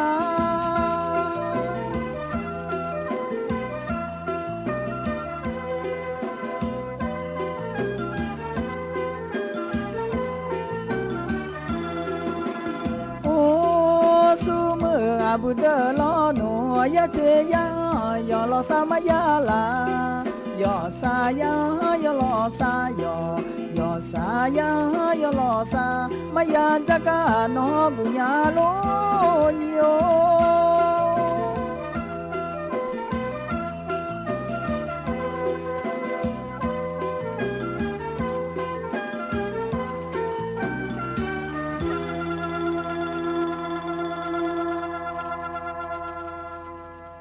เราอย่างนี้ตัวชาก็ไปชาจิทำเจ้าลืมแฟนเก่าไม่ลงเจ้าอย่างเนี้ยป้ามังเงยดิชุเนี่ยมังเงยชุเนี่ยแล้วไงอย่างนี้เฮ้ก็ป้าจะกาจิเล่มทานะคนนี้จื้อเลยตัวจื้อเลยปีหน้ามาอย่างนี้อินานะคนนี้วันอยู่เลยไม่รออย่างนี้วันที่มาในหลวงจะพิริอันอายุวันเกิดอันแม่วันอยู่แล้วราชการพนักอยู่กันนะวันอยู่แล้วแม่อย่างนี้วันอยู่แล้วนะคนนี้ในหลวงวันเกิดนะคนนี้อธิมาตั้งตาโจ้ของเงือแล้วดาวพอโจ้ตัวของเงือแล้วทำบุญตับบาแล้วโคโลเกิดมาลอยอย่างนี้ศาสนาผู้คนนี้ไปซื้อยุ่งผู้หลักอยู่อันเอาโคโลยังมือจีแต่จนต่างนาอธิมาคนนี้โคโลที่พัวนาลอยอย่างนี้พัฒนาแล้วก็มาลอยอย่างนี้จีอาสาแล้วมือพอโจ้ตัวน่าจีอาสาแล้วงาลอยเพียวผู้หลักโคโลยาก็จงผู้หลักโคโลยาแล้วแต่หน้าคนนี้พัฒนาแล้วผู้หลักมาลอยอย่างนี้โคโลไงวันเกิดโคโลฉลาดไงโคโลแม่ที่มาเยี่ยถวายเลยโคโลยังไงไม่รออย่างอยู่ที่มาหน้าคนนี้ก็โจโชก็โจเจ้ามือเขาจีอาโบผู้หลามาสาผู้หลาโคโลก็โจงตัวเพลเด็ดช่วยเล่ารออย่างอยู่เย่ดีอย่าเพื่อยาดูยามุเทดูเทเลยอยู่หูนะโคโลจะแม่คือหน้าคนนี้ที่มาคนนี้ทำความดีเลยอย่าจะไม่รออย่างอยู่ที่มาคนนี้จีน่าแล้วดาวพอมาอยู่ข้างอะไรล่ะตาพอในโจเนโคโลจะไม่รออย่างอยู่กิจกรรมเฉลิมพระเกียรติแล้วโคโลที่มาคนนี้แสดงความจุลภาคดีเลยอยู่กันนะโคโลไม่รออย่างอยู่กันนะ ไทยมาต้องไตใหญ่มาเลยยมือเต็มดามาเลยราชการมันเยอะเป็นราชการที่ดีเลยกูรู้จังไทยเนี่ยกูรู้จังนักกว่านี้พลังของแผ่นดินเนี่ยเยอะๆเนี่ยคือนักกว่านี้อธิมาก็สาธารณประโยชน์แล้วยมือจีแต่ยังมันดาไม่กิจกรรมก็รออย่างอยู่นักกันแต่น่าจะกาจีเลยเลยมันทากาเลยพายมาอย่างอยู่ก็ป้าจะกาจีเลยเลยมันทาน่ารออย่างอยู่วันอยู่เลยมีอันนั้นไม่อินนนี่โซซัดแผ่เลยที่การนาหูเห็นนักคนนี้ว่าจ้าวันสุกเตอมาบิเทนี่โคโลอยู่ง่ายอย่างเงี้ยที่การนางมาจกันนักคนนี้你吃嘢你吃为什么吃的อย่างเงี้ยมาวันอยู่นาโลน่าโหเฮผู้หลานนาวันจ้าผู้หลาน27เนี่ยเราอย่างนี้ว่าสมเช็ดตีก็ตัวนี้วันอยู่แล้วง่ายอยู่มานะไม่รู้พ่อเนี่ยไม่เจอทำอะไรอย่างนี้โหเฮนักโคโลขอจังยังเราที่การนาคู่ผู้หลานเลยอย่าผู้หลานมาเลยสบู่ผู้หลานบิกเลยนะคนนี้ไม่รู้พ่อเนี่ยกิจการจังจีไงกับชนาเราอย่างนี้เฮจังจีเลยเฮก็งานนอนเลยนะวันเสาร์วันที่ได้บิเทน่าสีนอนเลยวันอยู่คุยยังไงที่การนาเราอย่างนี้ที่การนาสุนนอนแต่คุยอยู่งานเนี่ยถึงไม่ในอดีมากากาผู้หลานยังไงเราอย่างนี้อยู่ฮาลูผู้หลานเนาะคือมีอันนี้บิเทเม่ที่กาจมีเราอย่างนี้ที่การนาคนนี้มาข้ากาจะมีลูผู้หลานงงอีกเขาเล่แล้วก็เลยยาเจอย่างเงี้ยผู้รู้เลยมึงเราอย่างนี้อยู่ฮาลูยาหัวเจกุตุยาหัวงานะแต่โจยมึงงาลาลมยายมึงงาลาเลยหัวเจอย่างเงี้ยเมื่อเจจูผู้หลานตัวงาลาเบตาลียมึงงาลาแล้วก็ไปลูผู้หลานนั้นรับบุแล้วไงอย่างเงี้ยก็ไปอีจูเพเจจูกระโจเลยจูเพเลยยบุเลยเจออาหุมวยมึงงาลาเลยหัวเจอย่างเงี้ยเลยลมยาหัวเจอดีมาลมยาเธอเราอย่างเงี้ยแต่โจโจรู้ยมึงงาโลเลยเขาก็ที่ตัวเฮ้ยอยู่จนในมึงงาลาเลยหัวเจน่าถึงไม่เนี่ยกูรู้ช่างเลยน่าก่อนเนี่ยเจน่าหัวงาลูผู้หลานเราอย่างเงี้ยน้ำมาขึ้นก็ตัวเอ้งาลาเลยอยู่สื่ออยู่หันมาเบื่อมันก็ร่างเฮ้ยแล้วกูรู้หัวเจอย่างเงี้ยถึงไม่เนี่ยตัวสภาพเลยงาเราอย่างเงี้ยรู้เถื่อนอยู่รู้งาเลยก็มาช่างไปหูเนี่ยกูรู้หัวงาอย่างเงี้ยก็ไปน้ำหล่อเย็นในหม้อน้ำแล้วผู้หลานยาอย่างเงี้ยถึงไม่เนี่ยงาจีก้าวหอยกมาอย่างเงี้ยงาจีรู้มังงอยเนี่ยตัวนี้ก้าวหอยเนี่ยมาลงงอยตัวน่าอยู่มาสิญญาไม่รออย่างเงี้ยเขาก็จีอีจูผู้หลานอยู่ดูเรื่องงานละเลยหัวจีนั่นน้ำมันเบผู้หลานเธอรออย่างเงี้ยน้ำฉีกกระโจเธอจีน่างานละอยู่มึงงานละเลยไฟเลี้ยวผู้หลานรออย่างเงี้ยที่ไฟเลี้ยวเธอมันผู้หลานมันขากามาอีก่อนนี่ตัวเพย์ก่อนไฟเลี้ยวตัวน่าอยู่มือเลยบิจายอย่างเงี้ยอยู่หาไฟเลี้ยวพังไงปิ๊บเลยกูรู้พังอะไรอย่างเงี้ยอาชาพออีน่าอยู่หาจีไฟเลี้ยวเลยงากูจีอาชาพอยาพังไหนเลยงากูรู้พังไหนนะก็ไปเลี้ยงงาหัวเลยอาชอบปากกันมจ่อดูสิญญาอย่างเงี้ยน่าอยู่หามาพอเลี้ยละเลยนะมาพอปิ๊บเลยเปิดน่าเรากูรู้พังไหนนะปากกันมละเนี่ยโหกันนะก็ไปเลยงาพอเลยงาเลยไฟเลี้ยวคุ้มในหัวสิญญาอย่างเงี้ยคือดูน่าผีดูอยากจะเนี่ยผีดูน่ารู้ฟุละไฟเลี้ยวก็จีควายเลยนะไฟเลี้ยวนะอยู่ฮะแล้วอาชาพอเพียวดูอามาพอเพียวดูแล้วก็ไปมีจับพันดูเนี่ยในเราอาชอบบิสิญญาบ้าน่าหันพอช้อนดูเราอย่างเงี้ยถึงไม่เนี่ยกูรู้มามือหน้าแล้วชอบพันเองว่าพันยันนะมาพันยันนะเราโยสาลูกคือตัวกูรู้ไฟเลี้ยวยังมือเลยดูอะไรอย่างเงี้ยมือหน้าอดีมาเลี้ยวเลยก็ไปอีเลยไงอดีมาไฟเลี้ยวทำมามือหน้าอาชอมามองยันเมียเลยที่ปูเลยฉุลาอย่างเงี้ยตัวนี้เฮ้ยยี่หายาเลมท้านาก็ไปมาเงี้ยนี่เขาก็ไปอุ้ยพวกไอ้เสลงไงกระจุยเสลงไงแล้วไปปิ้วเลยยืมจีรอยอย่างเงี้ยหัวไอ้จูพวกไอ้ดอกอาจียังมือพายรอยอย่างเงี้ยคือหน้าก่อนนี้ฮัลโหลก็มาพูดชังเมียไอ้ด้านเนี่ยอย่างนี้น่าก็ไปถึงเล่นเลยทำนะกว่านี้อุศอดีมาเดินทางแล้วงานลอยอย่างนี้น่าจะถึงนะกว่านี้อดีมาโอ้นี่ที่ปนามาเล่นนี่เดี๋ยวพูดอะไรมาเล่นนี่ถ่ายถึงนะกว่านี้และที่พาผู้ใหญ่ยาจงอาอย่างเงี้ยที่พาผู้ใหญ่จงนะคนเนี่ยที่มาที่พาจงที่มือพายาหงอาจะเป็นยาดูกดูไล่มีอะไรอย่างเงี้ยก็ไปอยู่รู้ยาหอเลยนะมันลนิพนธากางั้นละเฮือเลยเราอย่างเงี้ยมันลนิพนธากางั้นละอายุยาซ่อนเนี่ยอยู่ในพงงั้นละแล้วก็ไปรีวิวเลยก็ยาหอเลยจะอย่างเงี้ยรีวิวเลยนะก็ไปอยู่ดูอับบ้าเลย จังถ้าเฮก็อยากฮอลเจอย่างเงี้ยมาลน่ะอยู่จะที่เดือนน่ะจะขอมังกันเนี่ยโชอยู่เฮเนี่ยคนเลยบิจอนเนี่ยสิได้แล้วโอละนะอยู่หาอายุอยู่กูเนี่ยอยู่จานเนี่ยดิมาเอง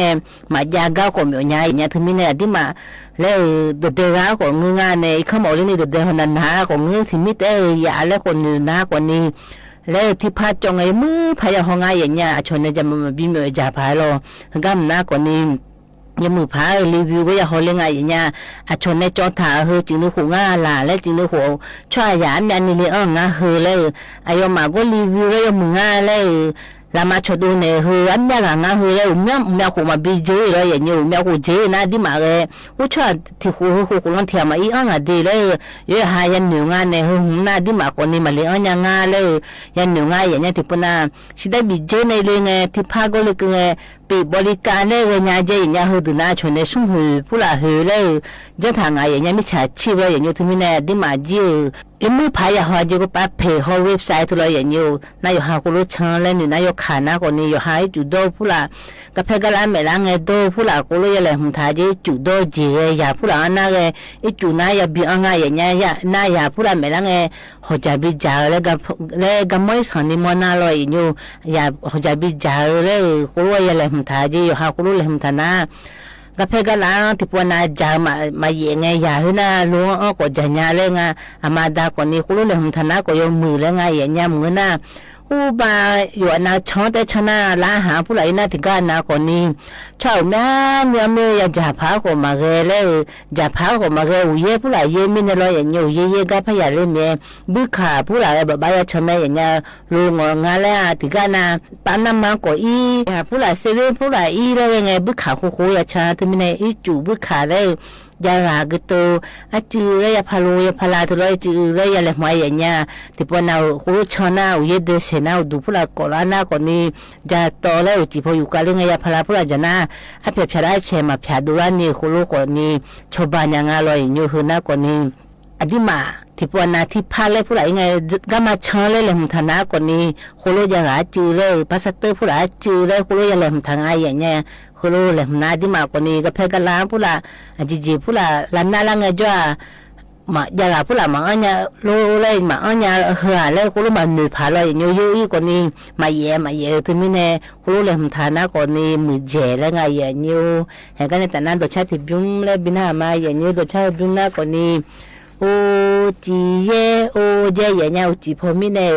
คนรู้ตัวชาบินหามาอย่างเงี้ยที่คนรู้หน้าดามาอย่างเงี้ย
พามีดาโอ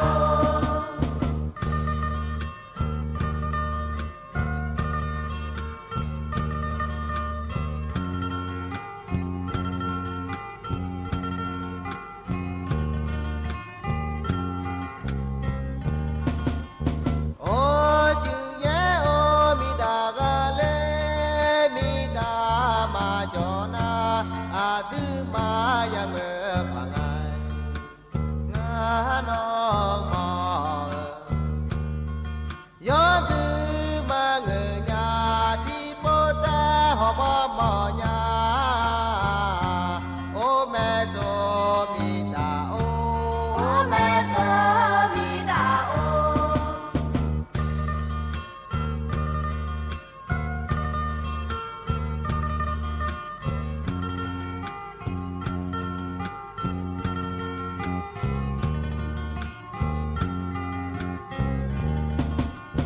ngã đo đo sớm có phụ ngọ đi bơ te họ mò mò nhà ô lo mi đà ô lo mi đà ô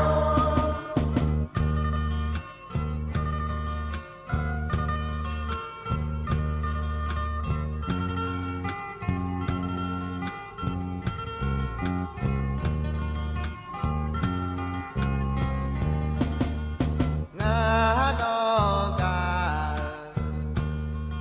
hỡi cha mà cứ nhà đi bơ ta họ mò mò nhà ô pa mi đà ô pa mi đà ô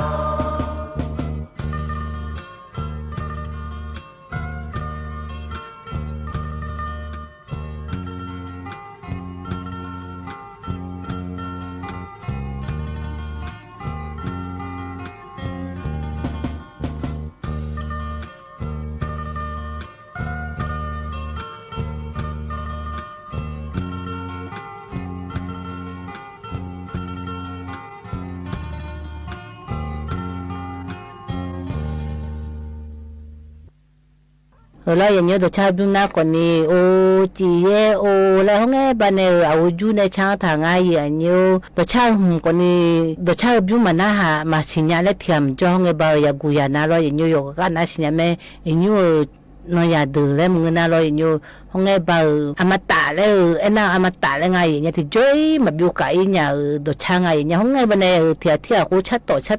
cha ni ga ko nge le cha ma ma ko nge nga ne ya ni he ga ta na nyo chỉ còn ni cho nó mi lo vậy như ngắm ở ngoài dù mẹ à vậy như còn ni hay là tụi phụ là giang thảo bên hà mai vậy như tụi không chịu không nghe ba tụi ngài vậy nha muốn khử món nhi là hư ngà muốn món nhi là nào mà ni ai vậy nha mà ni ở bên này các bạn giá gì nè ngà còn ni cái này ta na hồi mà vậy như gam na yom mà mi lo vậy như cái này ta naอยู่anh nào hồi mà lấy cha này ngàอยู่อันnào rồi mà lấy mỗi người một nhiều anh nào thì bị biểu lên na biểu nè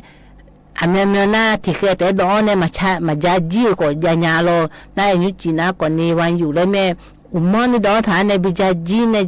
bị cái mà vậy như chỉอยู่có dùng phải dùngมือnè lo vậy như mà có màมือnè nó sốเลยvậy là nè rồi là cứ phát thọ phụ thần chú là mà vậy như chú naอยู่อันnào udu thọ mà gần khử mà mỗi người một cái câu đó ada deh ya hai ada ni dia ada ni ada jangan ngacungnya na apa mesti laku ya meni ko jenya ye nga phu lang ama hu meni da ada ba ai mà chú nha chú mồm mỏi mà chú mà ba ai ya ye ai ba ai mà cái lúc cả nó bà ý nào bà ý nào bà cho sinh chi cái chỗ tụi cứ nó đi đường là chỗ đường này cái là gì cái là nó cái gì nó sẽ theo vào gì họ nè chỉ giờ giờ nhà này sang gì giờ còn chú lù tôi nó đi chú tôi giá sang này nó giá sang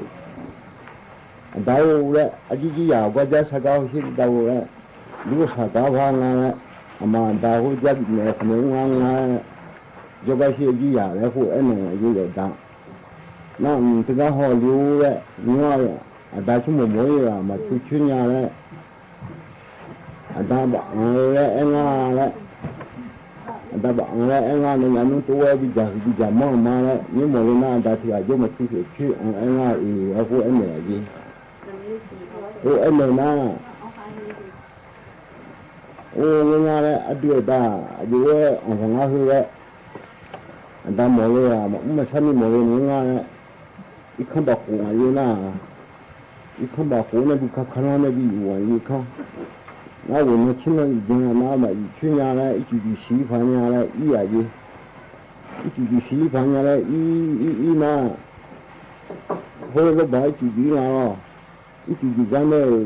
别用有脏啊，就别用有脏啊，啊大概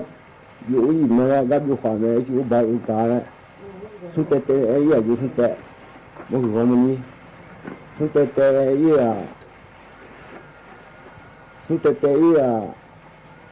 때 나부 순대 강아로 순보 오보 제 강아로 봐봐 부부야 아나 오비 여서 파면 저 취하기래 나다 순대 다 가지는 야는 오 애야 동지 수시도 안 이게 되잖아 아 지금 칼이야 나 가지고 하면 애는 기능이 있는 그 흥이 이 너른지 팀시 무조건 내가 wannan a shaduwa a sabi shi jama'a da ubi yan su fama je chunya jira ta sunni ta khaji no yanum la duwa ta khala ene bisinga ya ni humi no ya ki humi ga ni bisinga ya ya la kana la bona wa duwa ye akha duwa ni o ye ni na bi yan su pha yo wa duwa ni o la sama nó là nó là tại xuống nó thật khá đấy đậu bia sập hòn với chim ya đấy nó là nó xem mà đấy đua bia sập hòn đua ga nạp bê lô đua ga hè xem mà đấy em là kinh nghiệm kinh nghiệm này nạp đến được thể hiện gì na bia nạp đến được hồn chúng cái đồng gì na ô xem mà đấy chú đó xin lỗi bị nhá tôi mau chia bị nhá đấy đi này thằng gì vậy nhà nó lò ngao lò hư ngay lò thư mũi lò thư đi nè ngao ngao mi chết thì khó đi nè như mi chết khó à mi chết tới bèn ngao đấy nó sẽ đi cô đi xuống về đó đi nè như hắn nó hỏng để ăn là hư giả đấy nó có bị con mẹ nó ý na mình mẹ mía mua hú đấy đi cô đi giảm má lại em này lò mình nó udan này về kia là gì mi chết tới bèn nhé về kia này mua hú thì giả nó li mua những thì giả nó ý mua hú là nó có mấy phò li mua những là nó có bị phò ý nó có bị phò ý ngà nó mua những là ý là cho hà phu mà nhìn xuống chi ở hồ cho hà thì ấy mà cho nên là gì người thì mà này thì mà này là gì na ô cho hà thì mà cho nó đấy cái điều gì nó mà phu thì mà cho nên cái chuyện thì làm cho nó ấy nó vui được gì na là họ học nó u được gì cả bu mình đại gì cả đâu lên na à chỉ chú ấy gì mà khi giờ lọ na hạt chú cá lên đấy khi thằng na phi mà làm đấy phi mà nó giờ gì nè thì là mà do đấy mà nhà mình do tệ đấy làm gì tôi nói khi giờ lọ khi mà giờ sao lu đấy làm gì na khi giờ lọ na hạt chú cá lên này gì na chút chơi nó phải mua mà để nhà mà để xem hạt chú mua nó chỉ thằng xe đấy phải làm gì cái thằng xe nó bị thằng chung bảo nó cứ cái gì là số là thằng nó khi mà cứ đó cứ nữa là gì nó cái chút chơi là gì nó như này cho trả đấy chút chơi họ cho trả đấy à chịu à gì thì bố chút chơi nó chịu nó hơi gì nó trong thế liền à mấy nhà bự thì mà gì nó trong thế liền na ba haru biu uống cái haru biu le uống à ô đấy nhà gì gà cho nó gì thì gà chỉ một cái mà nhớ nó gì à nhà không nhà vậy ina yuwe cho doang singa ya no le duwe ti doang le ama ya chimi sele me do no ma cho ti cha le nya me le ya chimi se le ne chi chi ne ma cho cha ya ja ni so phe tu de ti shi go yu hu yu ne u de ye tu de ya do poli ye tu xia yu che ho de ye ne ta yang ji hu na hu ga na mo nya ko chu wa ne ye chi cha le ni ye chi mi she chi cha ya lo ye chi cha le o ne mi che ko hu le ne thang yo le fa e ni wa bu hu wa na ko wu ya su na thang na du do ye hu ya ma mo mà ở qua chút chơi mà những ngày qua mà cho chạy nhàng gì mà cho chạy nhàng ngày qua chút xíu nào ali anh này nó mà này từ đây thì xí cái gì cứ phơi ra thì để cứ phơi ra thì xí cứ phơi ra đấy nó hả được gì nó yêu công à như là từ để cái chế phơi thì xí ai đâu phơi đấy giờ em này cũng gì phơi nó chỉ có cả là vừa em nói bữa thì để giờ đâu phơi đấy thì xí ai chế phơi đấy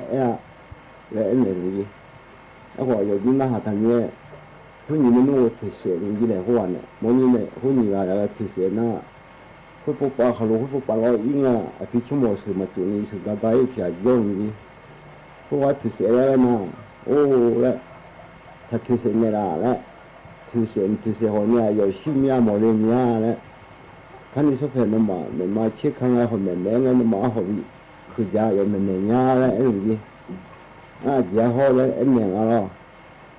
ai cứ đi á, hôm mình gì, hôm mình ngày vô hôm mình mà luôn vô ai cứ nên già đấy, hôm mình là na đi thì chúng nó thì sẽ ổn na, sao yêu cháu thì để gì như này, phải phụ vô cho họ qua, sao yêu cháu thì để gì na chỉ yêu mình thì cả mà mình thì cả lấy cho thằng gia bố con nhà là, na chỉ yêu mình là na còn na số này mình chịu chế yêu cái đúng này bây giờ gì na mà mình là na mình chịu mình cái này sắp giờ béo bút chì này thì gì này là gì bây giờ gì na phụ thu về mình chịu mình được đàn đó anh này mình khai cái gì rồi đàn này bây giờ gì thì mà giờ đi mà na hồi một cái gì rồi mà đàn giờ chế đó họ tại mình lâu đã bây giờ gì ông bây giờ này giờ một phụ nữ lên alo có mấy phần nó lên này lên này có mấy lên cái này anh nhiều mà thì mới phát triển chỉ cho gì nó thường là một phát triển lên anh này gì qua hôm nay chỉ nhà lấy钱gì anh là một phát triển lên bị hụt này là chỉ nhà lấy钱gì anh giờ anh nhà nó là bị sẽ này bị họ nó chặt giảm gì không mà này mo jane le nga lo le nga mo hu hua ya mo nga mo bo ne amu ya abo du phi ga ta ne abo du da ne ani ni jo ngi na mo hu ya u kha yo la ji dai no thong abo du le ne nga tu na o ma u kha ma nga ne ya bo ya pha nya ya ma u ma ya o na bo ma yo bo le nga lo ma chu mo ro ma chu wa na mà chú bố mà mua ai anh mà nó thì mua thì quang là mua phải riêng ai thì bị hôn này là nhà là chỉ nhà là chia này bị sẽ nó bị hôn này chả ra nhưng mà giờ này là anh này như thế nào ủa na mua thì là khai rồi na ủa giờ nhà mà khai rồi làm gì mà khai rồi na khai rồi chỉ chúa ayo nhà lấy cái gì đi ga lẹ giờ chỉ không mà đấy anh khai nhang bảo chuyện này chỉ không này như nào phải khai lấy cái phá cái gì như hồ đủ như là phải khai lấy cái gì không là phải khai lấy cái gì na hôm phải khai mà là cái gì gì ngay rồi nhà đấy gì cái không phải chỉ không mà mình thấy là mình cái tiền mà đấy anh chỉ không mà phải khai mà là chỉ là cái gì gì khai mà như nào à thế này khi nào bảo vệ thì hôm nay anh mình là chỉ nói thằng gì lúc cái bọn nhà ตานาเบวชงว่าเด็กขยันยืดเยอะเนี่ยจิตทางเราเขายืดดีน่าโอ้คือเลยโอ้ขานาเบวเสืออิงอ่ะเสืออิงเนี่ยเขาอ่ะบุคคลอย่างที่ว่าเสือเกลือเนาะเกลือลาเล่งก็คือเรื่องอะไรโอ้น่ะอายุเขาละมาแล้วเนี่ยยังมือละมือเราเขาไม่เชื่อมือดูว่าเขาว่าลางอ่ะน้าผู้ทั่วไปสิบาเอ้น่ะคือสิบามาแล้วเนี่ยใครมือได้ถ้าสิบาเอาน่ะไม่คือน่าบัดจังเอาเนี่ยเราบัดจังน่ะเลยไม่มีอะไรอย่างว่านี่ชื่อดีดูมือเนี่ยอีกดีดูกูชื่อดูมือเนี่ยเพราะว่ามือเจ๋ยน้าผู้ทั่วก็โดนนะเพราะว่าผู้ทั่วแต่ตอนมือยี่ห้อตาเขาเยอะเชื่อได้ทางอะไรน้าไม่มีอะไรไม่ชิชุงอ่ะวันนี้มาแพงยี่ไม่คือวันนี้มาแพงวันนั้นบุษชงอะไรไม่คือบุษชงน่ะอย่าเล่นชั่วโมงยี่ขลุ่ยยี่ชั่วโมงเนี่ยอย่าทิ้งบ่อยเลยนึกเกี่ยวกับทางยี่ว่าวิธานเนี่ยมันนี่ช่วยตรงนี้มันอยู่แล้วอย่าทิ้งช่วยมาแล้วช่วยตรงนี้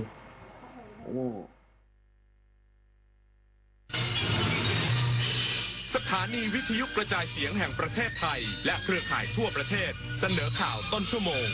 รู้เร็วรู้จริงเกาะติดทุกสถานการณ์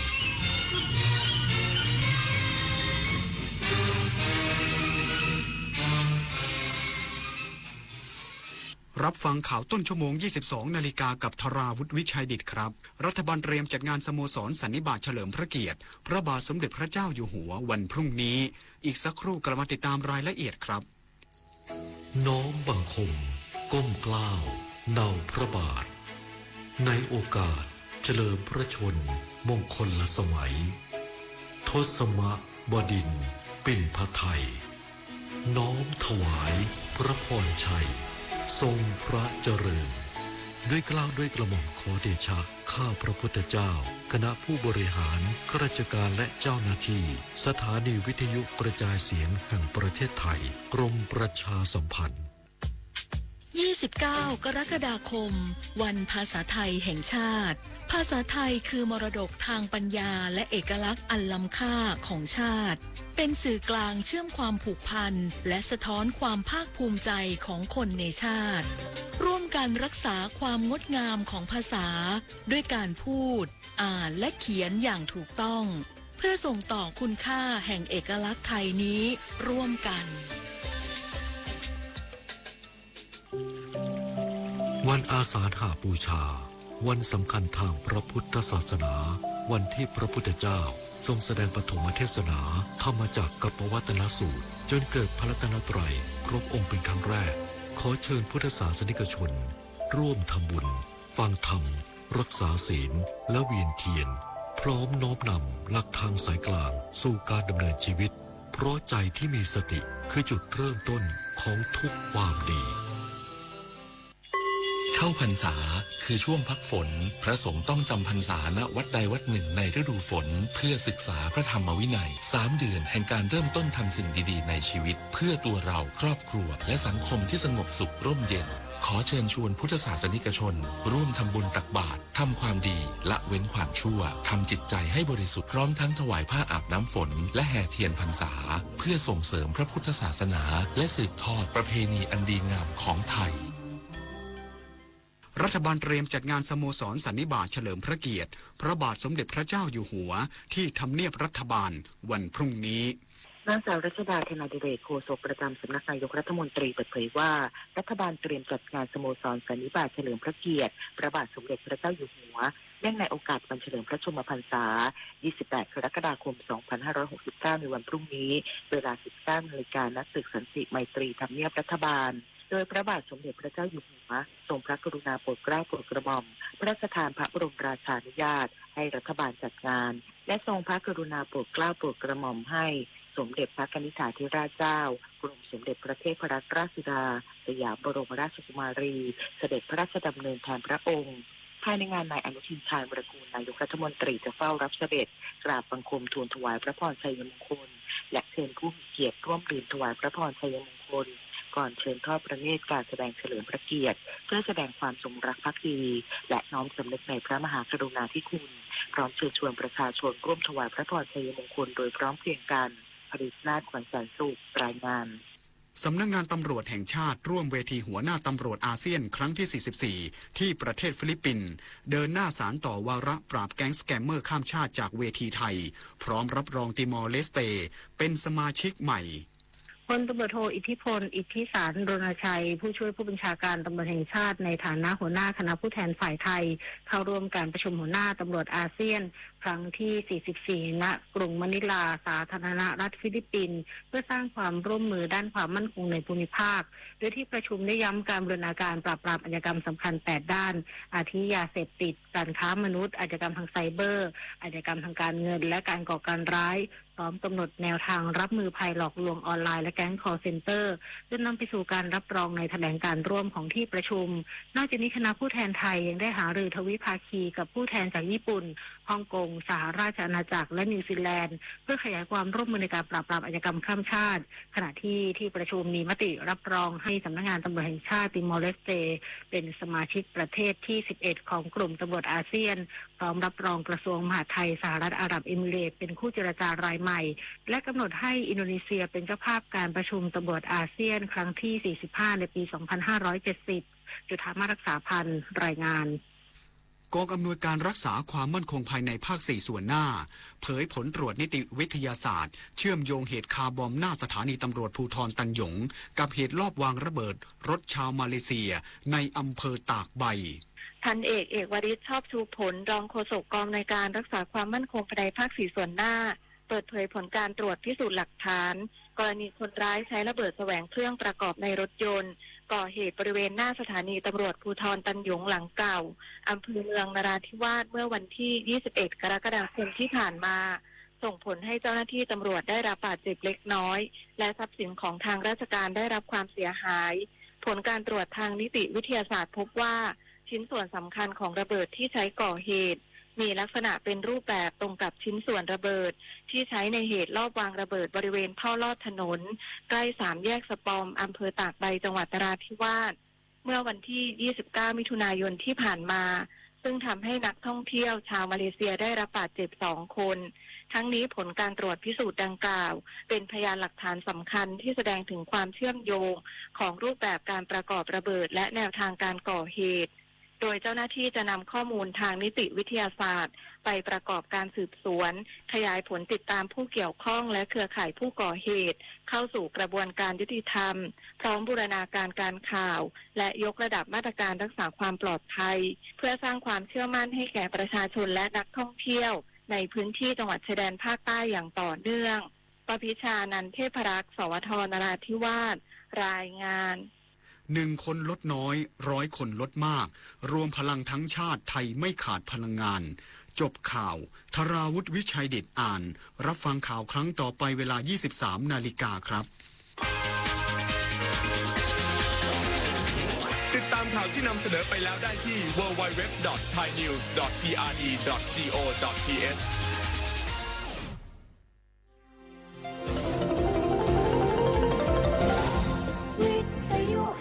ประเทศไทยให้ความรู้คู่ความสุข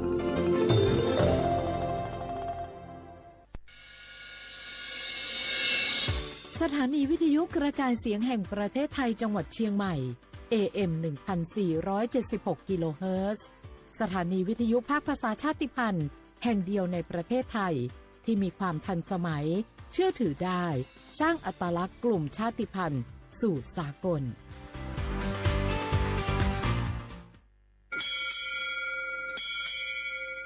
โอโบดะจ้าโอมิชเปอร์เหมอซุงคาปอกว่าย้อซงโอดูธรรมา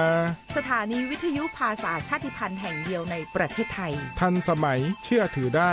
แล้วพบกันที่สวทเชียงใหม่ AM 1476 กิโลเฮิรตซ์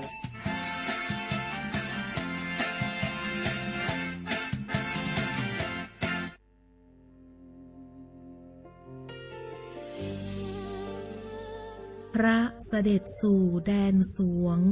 ไทยทั้งปวงน้อมสำนึกในพระมหากรุณาธิคุณตราบนิรันดร์ข้าพระพุทธเจ้าข้าราชการและเจ้าหน้าที่สถานีวิทยุกระจายเสียงแห่งประเทศไทยจังหวัดเชียงใหม่กรมประชาสัมพันธ์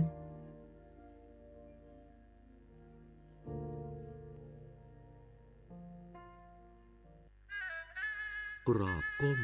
บังคมบาทปิยราชธิดาพระเสด็จสู่ฟ้าปวงประชาร่ำให้ครวญนานาพระกรณียกิจในดวงจิตทวินหวนทุกเราเศร้าในสวงพระคือดวงใจไทยสารคดี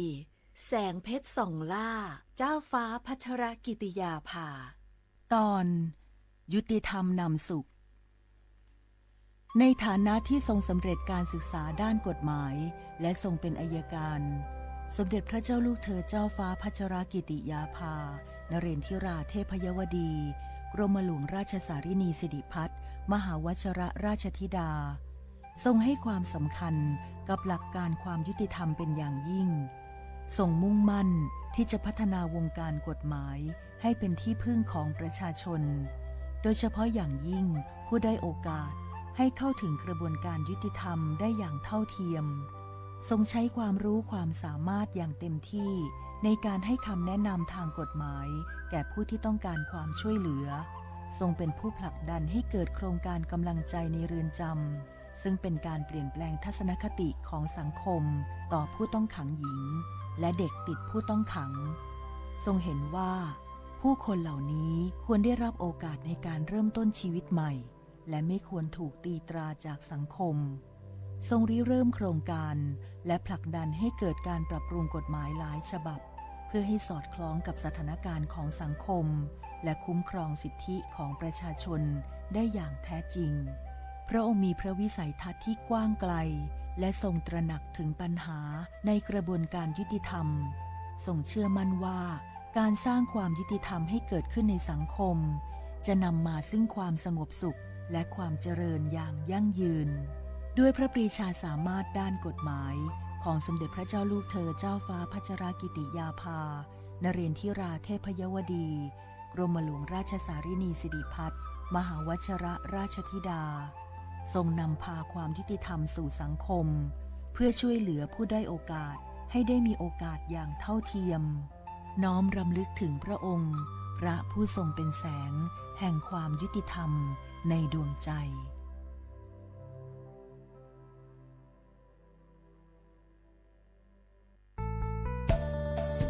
สถานีวิทยุกระจายเสียงแห่งประเทศไทยจังหวัดเชียงใหม่กรมประชาสัมพันธ์ประกาศรับสมัครบุคคลเป็นลูกจ้างเหมาบริการตำแหน่งพนักงานกระจายเสียงภาษาเมียนจำนวน1 อัตราเพื่อเป็นตัวแทนนำข่าวสารร่วมพัฒนาคุณภาพชีวิตชาวเมียนและเผยแพร่วัฒนธรรมท้องถิ่นให้เป็นที่รู้จักผู้สนใจยื่นใบสมัครด้วยตนเองได้ที่งานธุรการสถานีวิทยุกระจายเสียงแห่งประเทศไทยจังหวัดเชียงใหม่ตำบลช้างคลานอำเภอเมืองจังหวัดเชียงใหม่ตั้งแต่บัดนี้เป็นต้นไปสอบถามข้อมูลเพิ่มเติมได้ที่053-276-068ในวันและเวลาราชการมังเลี้ยวเอาเก่งเจ้าก็ร่วมเป็นเจ้าภาพงานระดับโลกจัดขึ้นในประเทศไทยการประชุมสภาผู้ว่าการกองทุนการเงินระหว่างประเทศและกลุ่มธนาคารโลก 12-18 ตุลาคมณศูนย์การประชุมแห่งชาติสิริกิติ์ด้วยแนวคิดโลกทัศน์ใหม่ของไทยเพิ่มศักยภาพคนสร้างภูมิคุ้มกันในโลกที่ท้าทายมาร่วมเป็นส่วนหนึ่งของการประชุมครั้งประวัติศาสตร์เพื่อปรับตัวสู่อนาคตร่วมกันอย่างมั่นคง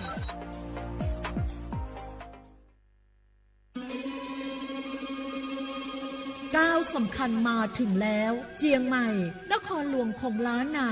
สู่การเป็นมรดกโลกต่างวัฒนธรรมขององค์การยูเนสโก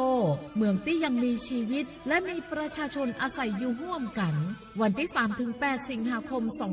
2569 นี้สภาการโบราณสถานระหว่างประเทศจะลงพื้นที่ตรวจความพร้อมจังหวัดเชียงใหม่ขอเชิญชวนภาครัฐเอกชนและพี่น้องชาวเชียงใหม่ทุกคน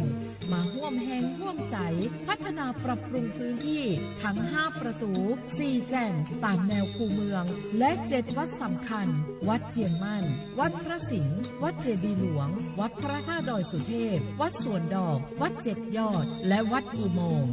ช่วยกันดูแลให้สะอาดงดงามคงคุณค่าสถาปัตยกรรมดั้งเดิมเพื่อต้อนรับการตรวจครั้งสำคัญนี้ร่วมกันร่วมสนับสนุนเจียงใหม่สู่เมืองมรดกโลกต่างวัฒนธรรมโดยสวท.เจียงใหม่สำนักงานประชาสัมพันธ์ที่3กรมประชาสัมพันธ์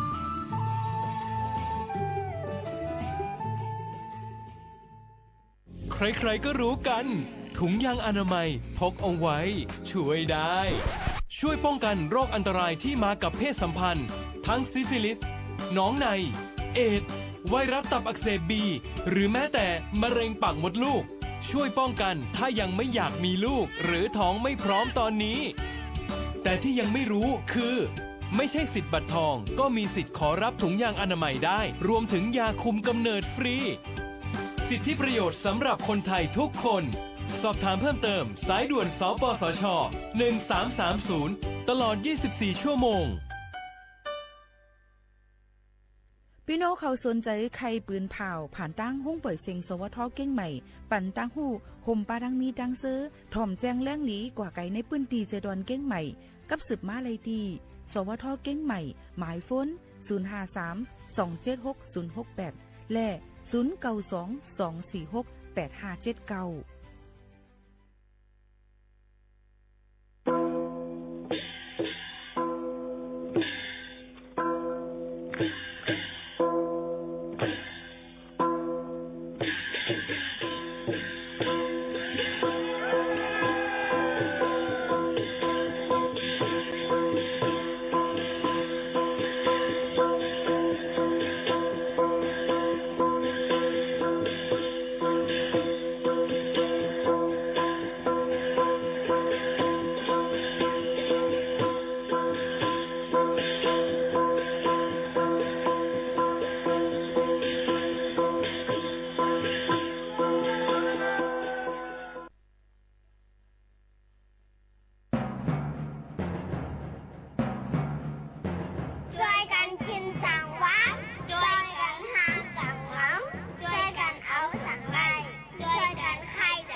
เหมือสูงตั้งเซงค่ะโฮมจมพับดอนเข้าสู่เนื้อตอนการภาษาความใต้เหมือสูงค่าในเซเล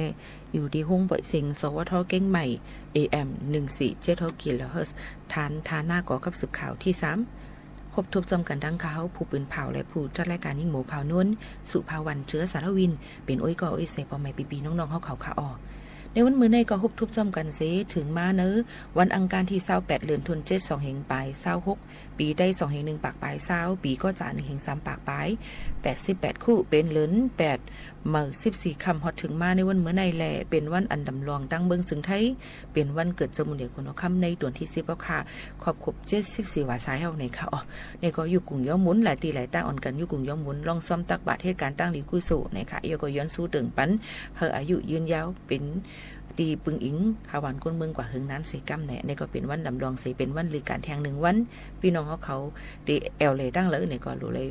กว่าให้รถเพียเขียนกันอย่าลืมค่ะถ่อมด้วยข่าวเงาฟิงฟ้าหลอดสีกันประเดี๋ยวมาด้วยลองข่าวเงาฟิงฟ้าหลอดสีนั่นเดี๋ยวมีฝนตกลงมาอยู่แต่ว่าถึงวันที่30พุ่นค่ะรู้ล้อมด้วยถึงลองกว่ามาไปให้รถเพียกันกูก็กูก้นค่ะอ๋อเมื่อในข่าวยิ่งโมข่าวนู้นก็ยังเดี๋ยวเอามาดังเพลงความเลยตั้งหุ่นนำตั้งหันกวางฝากตวนจู้ถึงปอใหม่ปีน้องเขาแค่เราเปิงมุงมองใหญ่นำใส่กำค่ะอ่อนกันเลือดใจกันก่อนค่ะ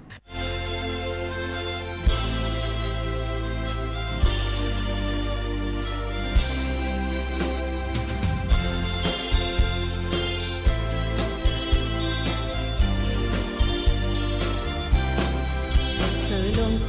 โกนก็หูมอดึกปันน้ำโนดกมันผู้มอยา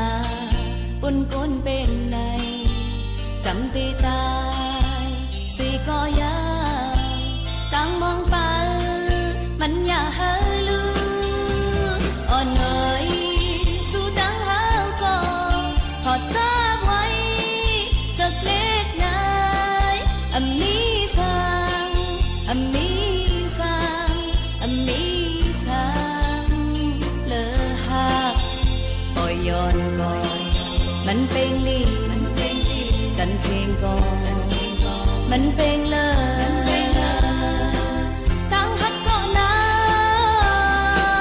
มีมาเนอใจ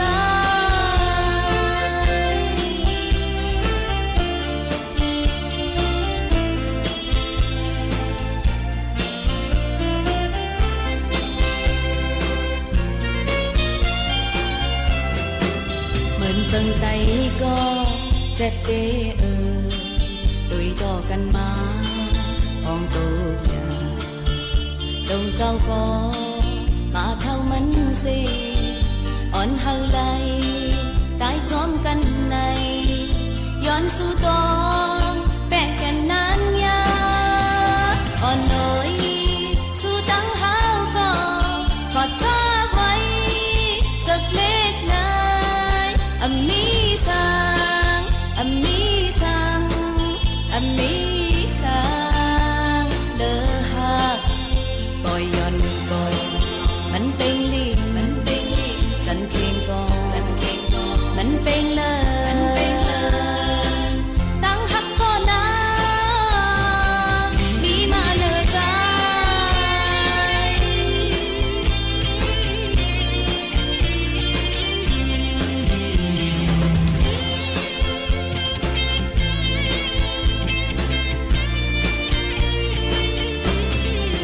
ไปหามาคืนปอกกำซอกนออกขอกเอ้ยกนเปิดกูมอซอลัดความโคมหูหวานโหใจตะปีออกกูเลิกข้าวยามมาเจียมวันนั้นอ่อนเอ๋ยสู้ตั้งหาก็ขอจ้าไว้จากเล็กนายอัมมีสังอัมมีสังอัมมีสังเลอหักปล่อยย้อนก่อนมันเป็นลีจันเพลงก่อนมันเป็นเลยตั้งหักก่อนนะมีมาเนอใจ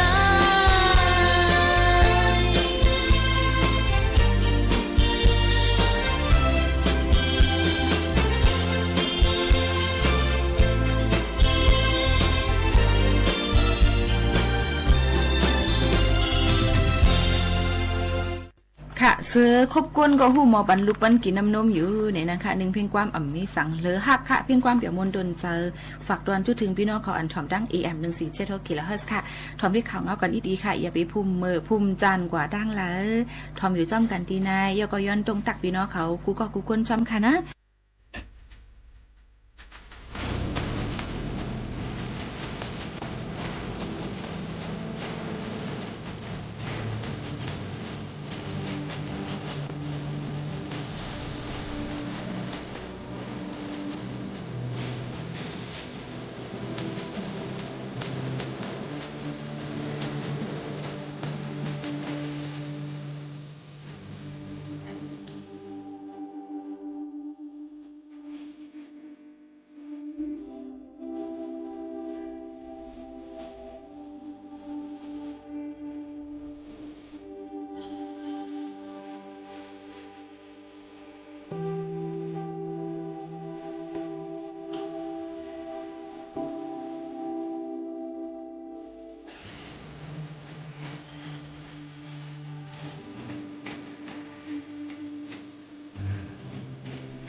กุมโต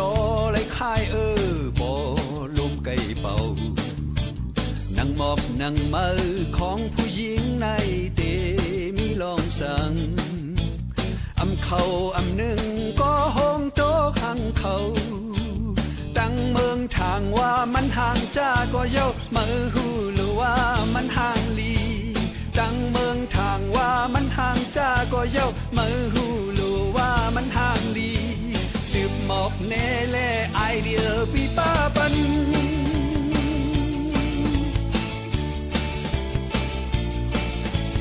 ลูกอ้อยเติกเลินปันอ่อนต่างบ่มือเม็ดป่าขามอยู่ขามเป็นเหมือนคาลิบเล่มือตึกปลายหาอย่าเอ็นอย่าอายก็เปิ้นหุ่นเปิ้นโคย้อนเฮ็ดเตเอาก็เสมาก็เย้าไว้ในอำลอดสู้โจกัน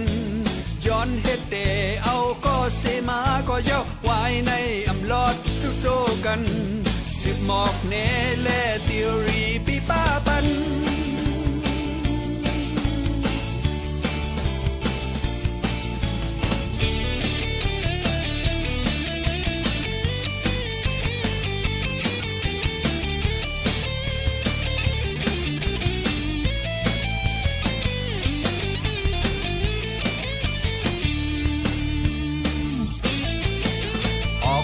ออกซาลายปีเมืองก็ตึกกึดดังนำหนุ่มเกเต็มสูงสาวหือห้างหือผ่านหือมีหือต่างสู่ต่างครึ่งเลิกเอากำมีเจอแล้วฟันอำหันต่างเต็มหมดและเย้าก็ในไปแม่นมีก็มือแล้วฟันอำหันต่างเต็มหมดและเย้าก็ในไปแม่นมีก็มือสืบหมอกแน่และ practical ปีป้าปัน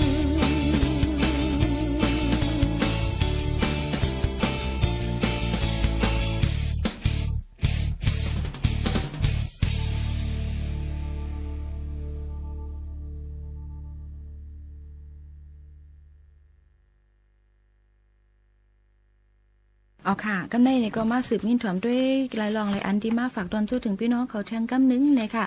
การเนี่ยค่ะการเนี่ยบอกว่าลักคือการเนี่ยก็ไปเก็บบางก่อนว่าอาลูกขันอาการเนี่ยไปภูมิรัดคือมันเนี่ยค่ะก็กรรมเฮ็ดก่อนเป็นไรเนี่ยค่ะหรือเลยเฮ็ดการนาการเพลินนาการมันหนังหือบ่ได้ขึ้นด้านเปิ้นหนังหือบ่ได้ฮอตถึงที่เยื่อไม้หนังกลางเสือเฮาคายเยื่ออ่านกันกูก็เนี่ยนั่นค่ะน่ะในโลกล้อกาในก่อการอันว่าในเป็นที่มุมมองก้นเฮาในหลุมฝ่ายอยู่ยาวค่ะเฮ็ดถือแล้ววันนั้นล่ะป้อในซึ้งป้อเลยเพราะว่าโจปันก้นมาโจปันก้นมันนั่นมุมมองตาได้มีการตาหาเลี้ยงตอกอายุสายเจอตัวเผยเจอมันโจจัดปันเจ้าเก่านั่นยาวค่ะเลยจัดปันก้นมาเยาวอ่ำมีตั้งมุมมองตาเลยเฮ็ดกันนั่นว่าหาราห้องว่าก้นขันไหนนั่นค่ะนะในการอันว่านั่นก็มีการดีการอ่ำลีพระพุทธเจ้าว่ากุศลกรรมอกุศลกรรมอภิยกตะ3ปึงนั่นยาวค่ะในการ3ปึงเสื้อนั่นปันก้นเยจัดจังเฮ็ดเมียนตั้ง3ปึงยาวค่ะกำพองเฮ็ดการลีกุศลกรรมหลายก็มียาวค่ะอันเฮ็ดการอ่ำลีอกุศลกรรมก็มียาวอันเฮ็ดการลีอ่ำเจอการอ่ำลีก็อ่ำเจอก็มีซึ่งหลังนั้นค่ะพอเอาพุทธเจ้าว่ามี3ปึงเสื้อนั่นค่ะนะก้อยกาสภาวะปุถุจันทร์ก้นเฮาในก็เปอบารมีอ่ำเหมือนกันแลลูกดีอ่ำเหมือนกันนั่นเลยสังเตจางเฮ็ดแม่นการลีการอ่ำลีการลีอ่ำเจอการให้อ่ำเป็นตั้ง3ปึงยาวค่ะในก็พอเอาสะพอตราจังว่าเจ้าเขาว่าเอาสติตราหาจอมปอเฮ็ดแม่นการอ่ำลีปอไหนเอาสิรักคติสินเปิป้าตูเฮดับไว้นั่นอันในป่องว่าก้นมีศีลมีธรรมนั่นยาวค่ะในการศีลธรรมนั่นทำตราในป่องว่าธรรมะศีลนั่นป่องว่าวินัยะลองตื้อกรรมยาวมีธรรมหลายๆอ่ำมีศีลหลายๆอ่ำมีธรรมเจ้าในก็อ่ำถึงดีไรหนังเก่าค่ะพอทั้ง2ปึงจุ่มกลุ่มทนลูกก่อนนาการเยี่ยงหมายเฮาสังเตรียมทนมาดีแตกมันซ้ำทำในเป็นวิจาเหมือนหมักตาเลี้ยงเสือศีลสีล่าในเป็นจารณะเหมือนตีนลีมีแห้งนั่นเดียวค่ะป้อจู้เอาหมักตาเลี้ยงเสือหลายๆสายตาเส้นตั้งอันเตกว่านั่นมุงหันด้วยอ่ำจางกว่าป้อศีล หลีสีลาดตินดีมีแห้งหลายจางกว่าก้อยอ่ำหันตาสายตั้งหมดรับสิงไว้อ่ำถึงตีไหลยาวนั่นค่ะก็เปิ้นนั่นแหละทำตราก็หลวมีวินยาลองตื้อกำศีลศีลาก็หลวมียาวบ่มีตั้ง2เปิงเส้นตั้งสายตั้งอันเจ้าเก่าใครกว่านั่นจังเตถึงยังหมายมันนั่นยาวค่ะตีเดมันเจอลีก็หลวมีการลีก็หลวเฮ็ดยาวค่ะนะในตรงวงโลกาป้อเอาโจจัดปานก้นว่าจึงการในมีอยู่4เปิงค่ะอันที่1การมีพ่อนดีส่วนตัวก้อยอ่ำมีพ่อนดีตาก้นตั้งน้ำอันที่2การมีพ่อนดีตั้งนำหลายๆก้อยอ่ำมีพ่อนดีตาส่วนตัวอันที่3การพ่อนดีส่วนตัวก็อ่ำมีพ่อนดีก้นตั้งนำก็ซ้ำอ่ำมี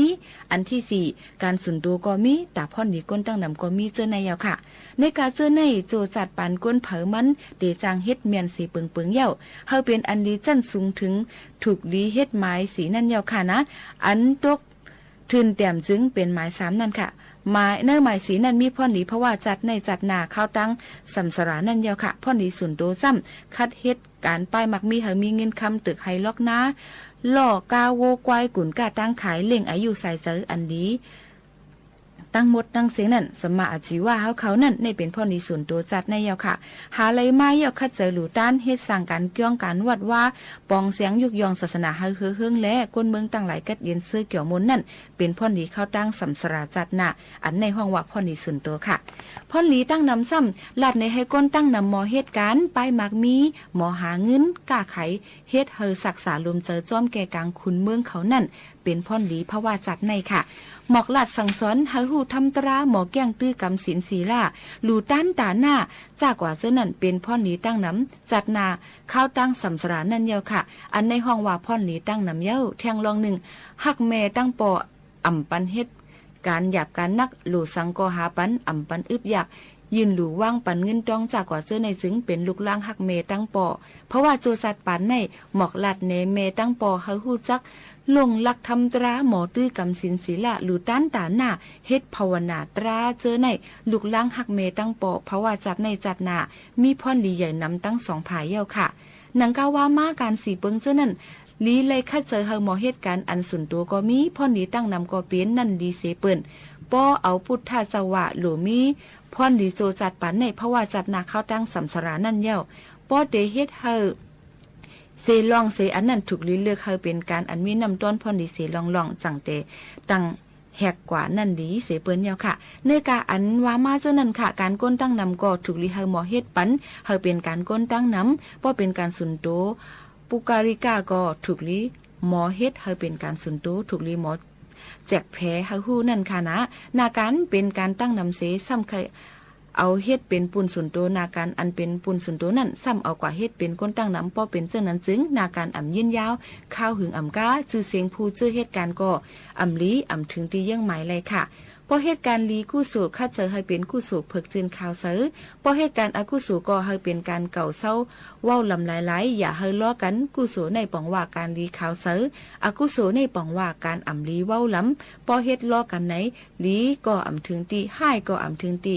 แตกมันในอุมอลินหลงนั่นเอาน้ำลิบเสือใส่ครึ่งหนึ่งเอาน้ำสุราเหล่าอันจันสุงลีใส่ครึ่งหนึ่งล้อกันเสตั้มให้ตั้งนำกินเตอ่ำลีกินเย้าในผู้เจออันเคยกินนำกัดใส่ก็อ่ำจางกินผู้เจออันมักเหล่าสุรานั่นก็อ่ำจางกินป้อตั้งนำอ่ำจางกินก็ผู้เจอตักตั้มก็อ่ำมีพ่อนดีพ่อนให้เป่าลิบกล้วยนั่นค่ะน่ะ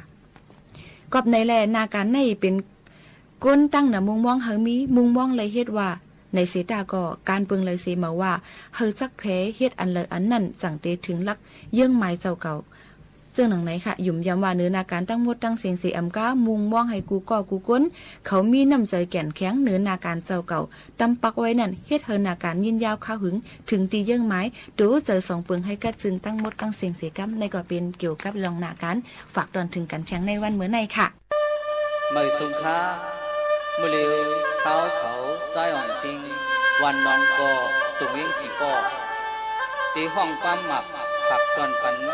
ก็อันพักเหนือเจ้าคือเสื้อจัดมาต่างใต้ก็ตีน้องห้องถึกที่ออกน้องเต็นในวงปล่อยเสียงใต้เฮาขาเวียงเกียงใหม่พลายนิ้นของเสียกัมในเมื่อสุขา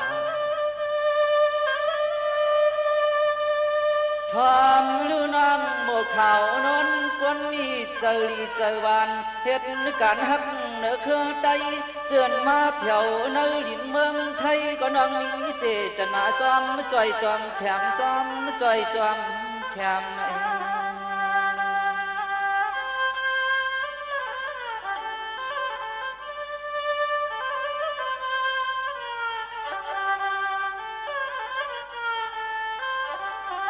non những tia từng hoa tình nhà hoàng choang lông lắc lèm mỏ hắc khơ sơ tay khâu màอยู่nơiน้ำลินไทย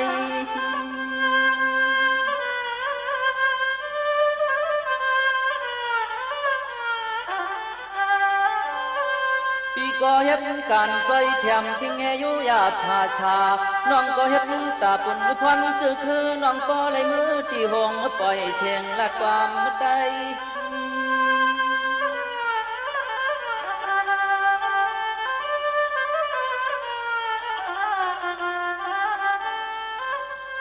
saiปีจมเตนนน้องนอเฮาใจแข็งฮักเจ้าฮักเจอซึกเขอในยาช่องเปิ้นนำปองในก็เฮาลัดตามยาดมันกุสวมลอยเปิ้งมือเลยกุสวมลอยเปิ้งมือเลยนะน้อง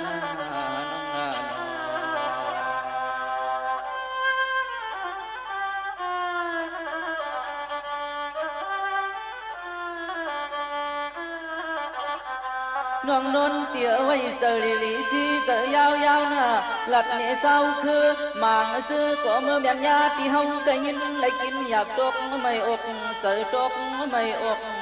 เจอน้อง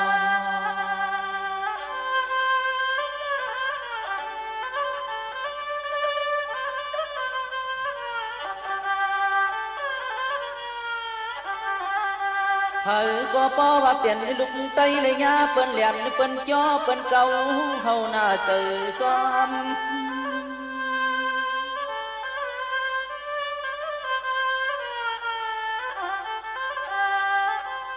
น้องยิงปีก็มีเจอเม็ดตาเสดันนายเฮออำว่ามายาเก่าก็เฮาเจออยากเปิ้งหน้าก็นำเจอน้องยิงเฮิงเกินไหวหายใครตกยอม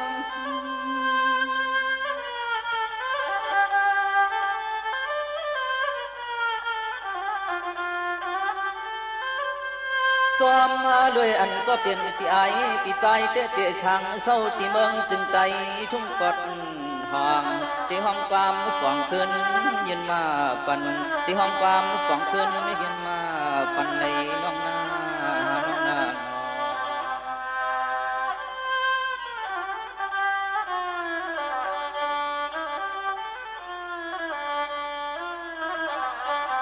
ปีเฮาเศร้าดังเมืองไต้ไกยาวน้องสำเศร้าเผียวเมืองไทยเมืองลาวเขาไว้แต่เตมาหักมาต้อยแต่เป็นว่าอำทางว่ามีกุศลกรรมเมื่อนาเตหูจักกันเตให้ทบ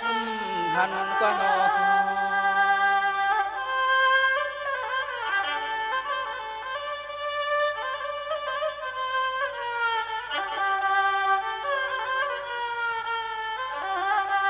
เลยว่าพี่น้องห้องถึกมันอย่าเยาววาสนาตามสวยเฮาจ้องเหมือนกันอันนี้ก็เปลี่ยนพี่เฮาก็ปอลองตั้งหักเหนือสึกเธอในป่าไว้เจียมเมื่อใจเกิดเปลี่ยนคน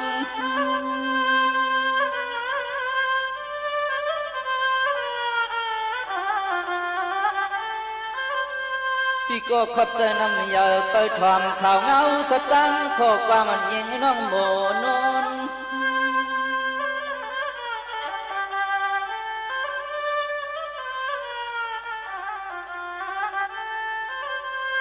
มังคำในก่อนน้องลำว่ามังโกเจอับนอนไปทอมกว่ามังปอกมันยันยาหน้าใส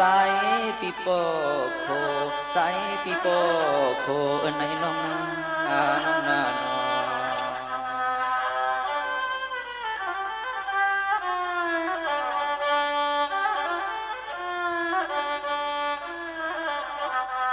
เฮือนน้องตีอยู่ดีเสือเจอกูคำวันสักคำปีเดเศร้าเสียเมืองคำจึงใจในย้อนสุดดอกเมียงแสงน้องนนโมแสงน้องนนโม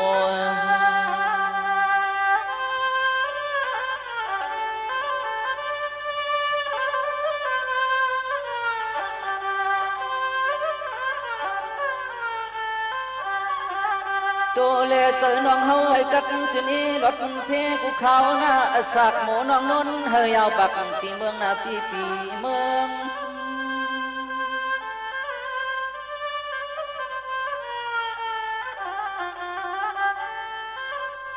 ปีเดียวอมลมอ่อนนอนนึกความทำเขาตาเช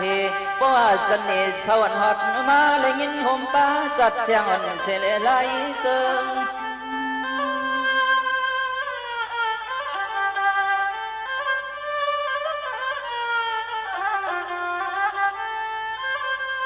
ยังไว้บังบอกมองเปิดเขาเปิดยามเปิดยินข้อความน้องส่งข่าวนอนเปิดรับหยัดเนื้อเจ้ามึนตื่นมาเนี่ยคิดเจอเนื้อเจ้ามึนตื่นมาเนี่ยคิดเจอใน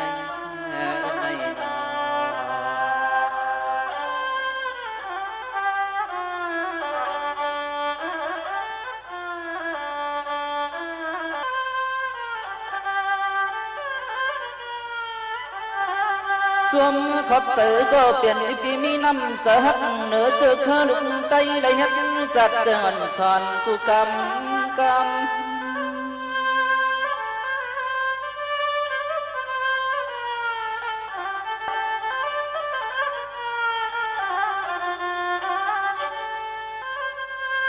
ำมาเชียนเจอไว้วางฮักตั้งเจอเขอลุกไตเยอะเปลี่ยนปีเป็นน้องสานกว้างมือฮักเตียงกันเมื่อนามาให้มีกุศลใหญ่ซ้อมอุ้มห้องปีเฮาสุดกองปันไหลน้องนา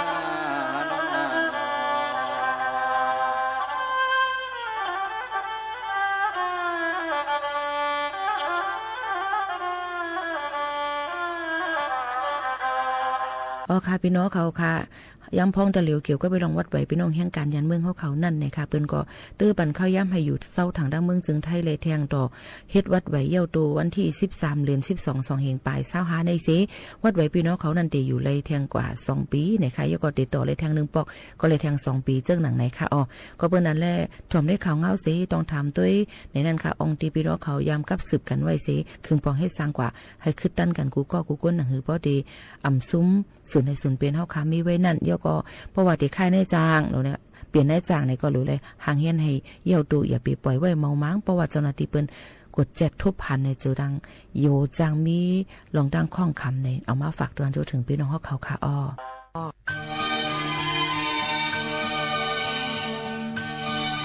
หมายซุงคะวันมื้อในเฮาขาเขาพี่น้องเตียวตั้งหูเกี่ยวกับป้ายอยู่หลีหัวข้ออันใดจือว่าลองลุ่มล่าลูกอ่อนแหลงตั้งแต่เกิดต่อถึง6เดือนอันวันนั้นมาฝากบรรพี่น้องเฮาเขาอยู่ค่ะ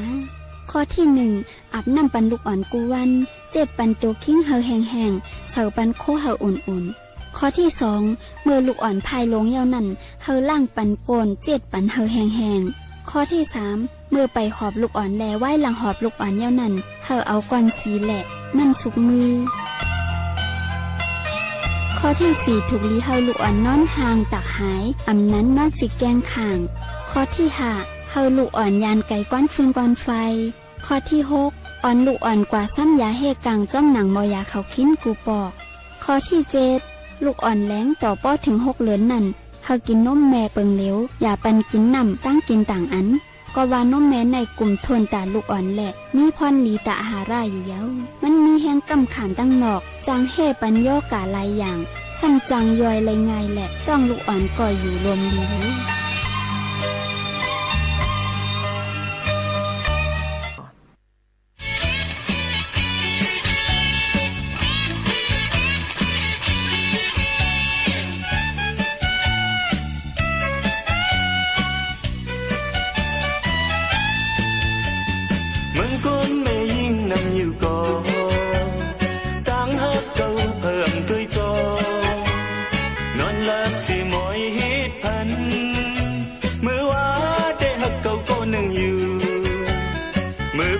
ซ้ำกว่าจอมก็หนึ่ง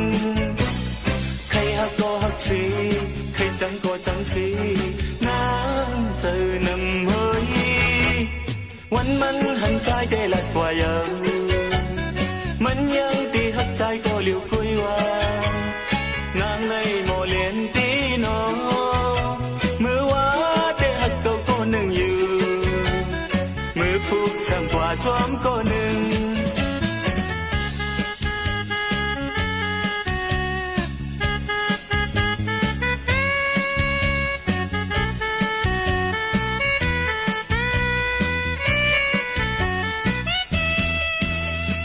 มึงคนแม่ยิ่งนำอยู่ก่อตั้งฮักเก่าเพิ่มด้วยจอนวลลักสิหมอยฮิตพันเมื่อว่าได้ฮักเก่าก็หนึ่งอยู่มือผูกซ้ำกว่าจอมก็หนึ่งใครฮักก็ฮักสิ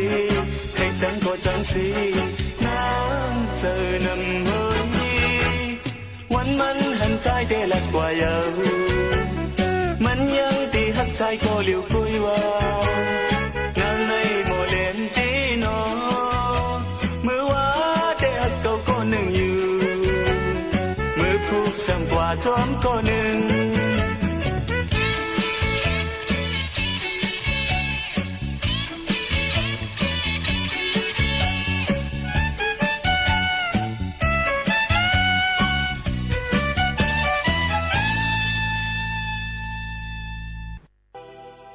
ค่ะเฮาค่ะมาพบทบซ้ำกันที่ในข้าวยามก็จำหมดจำเสียงพี่น้องค่ะยังต้องตักกันเข้ามาค่ะ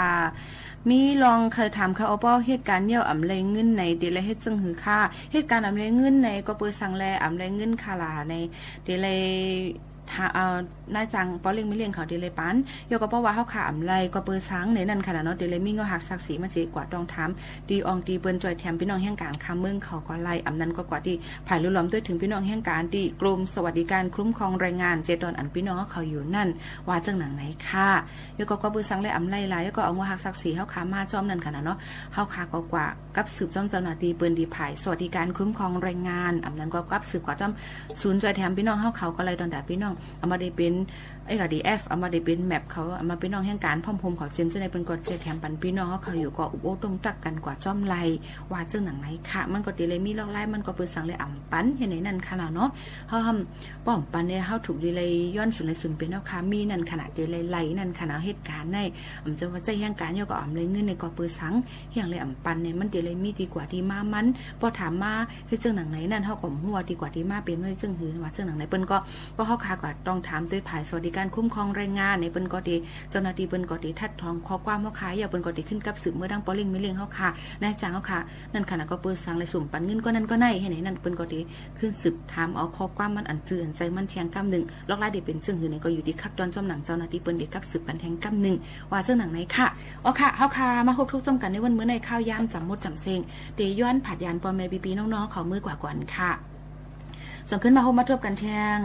มันเมื่อในข้าวยามหมดสิ่งกว่าดียันผัดยันพี่น้องเขามือกว่าก่อนทอมได้ข่าวเงาแต่ดีกว่าตาไปตั้งกันแทงอิดอีว่าฝนยังติดตกลงมาหลายปืนตีจังเฮเดอลมหาวแห้งตีจังเฮเดอฝนตกหาวแห้งกิ่งไม้ก้อมสินตาใส่ตั้ง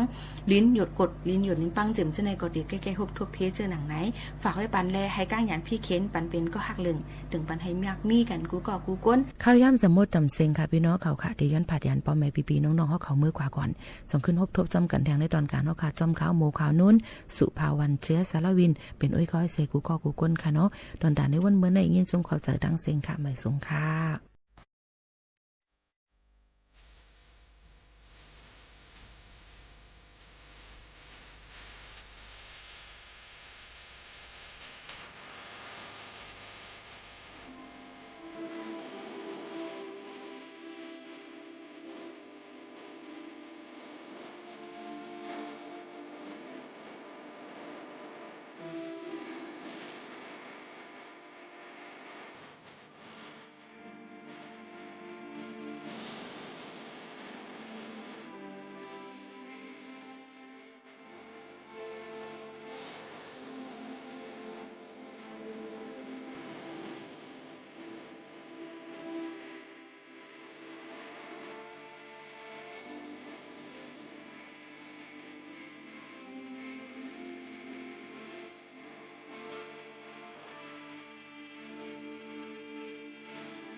ถานีวิทยุกระจายเสียงแห่งประเทศไทยและเครือข่ายทั่วประเทศเสนอข่าวต้นชั่วโมง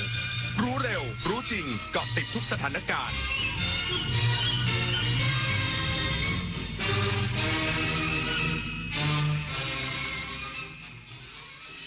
รับฟังข่าวต้นชั่วโมง 23 นาฬิกากับธราวุฒิวิชัยดิตครับการเจรจาความตกลงการค้าเสรีกับสหภาพยุโรปสามารถสรุปผลการเจรจาได้เกือบทั้งหมดแล้วอีกสักครู่กลับมาติดตามรายละเอียดครับทรงเดินตามรอยพระบาทนาชนกเป็นปิ่นปกนครามหาสมัยสืบสารรักษาต่อยอดตลอดไปน้อมดวงใจถวายพระองค์ทรงพระเจริญด้วยเกล้าด้วยกระหม่อมขอเดชะข้าพระพุทธเจ้าคณะผู้บริหารข้าราชการและเจ้าหน้าที่สถานีวิทยุกระจายเสียงแห่งประเทศไทยกรมประชาสัมพันธ์ตีสนิทแอบส่งภาพลับแล้วขู่เอาเงินอาชญากรรมไซเบอร์ใกล้ตัวเด็กที่ไม่ควรมองข้ามการครอบครองหรือใช้ภาพลับเด็กข่มขู่แบล็กเมย์มีความผิดตามกฎหมายอาญาและพระราชบัญญัติคอมพิวเตอร์ไม่ถ่ายไม่ส่งไม่เปิดกล้องกับคนแปลกหน้าหากตกเป็นเหยื่อยึดหลักไม่จ่ายไม่กลัวรีบแจ้งความสายด่วนตำรวจไซเบอร์1441โทรฟรี24ชั่วโมงคุณหมดเงินไปเท่าไหร่กับน้ำเปลี่ยนนิสัยที่ทำลายสุขภาพ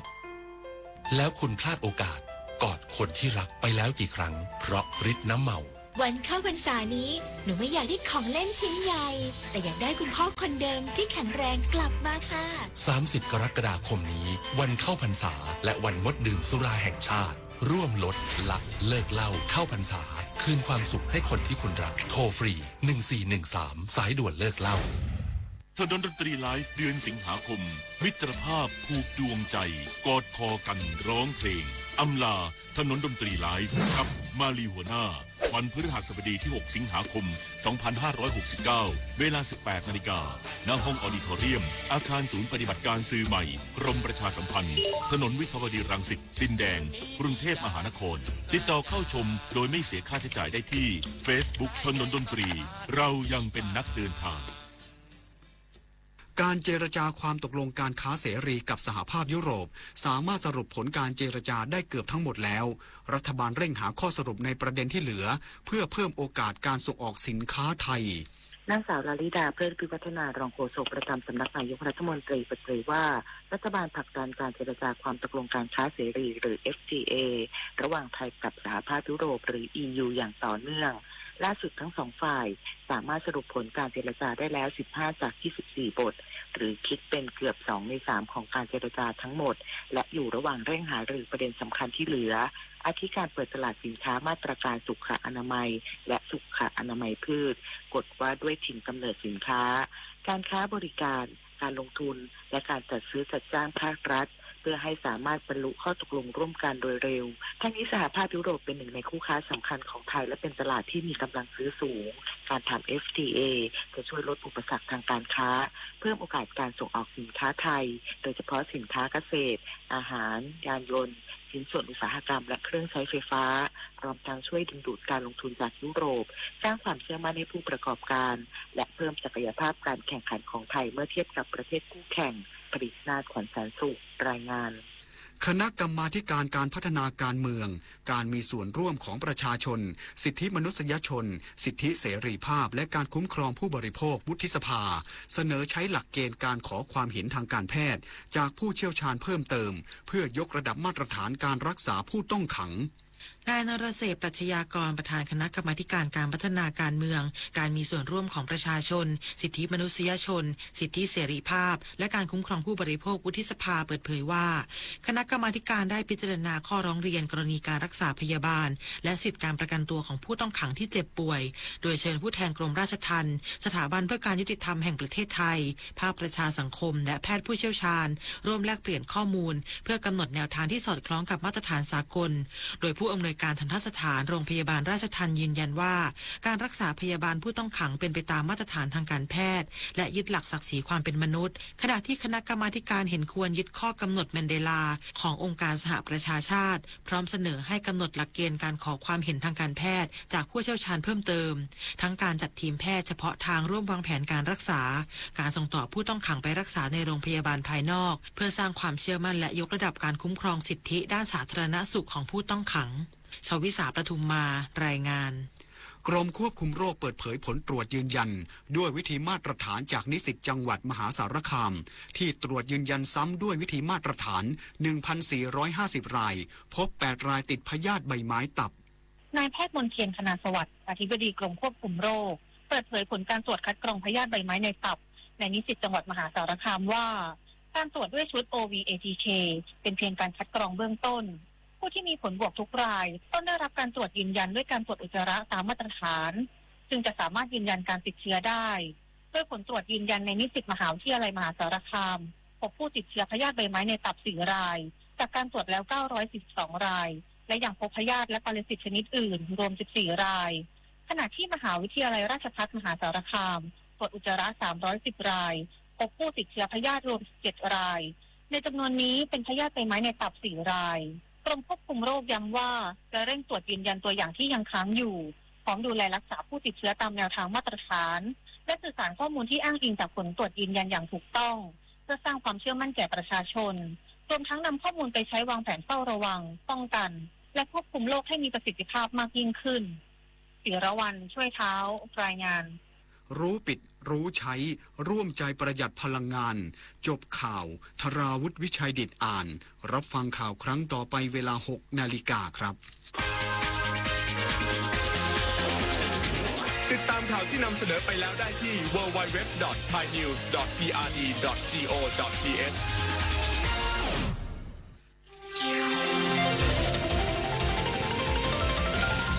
วิทยุแห่งประเทศไทยให้ความรู้คู่ความสุข ต่อไปนี้ขอเชิญท่านฟังรายการเพื่อนฝันดำเนินรายการโดยจารุลินมุสิกพงศ์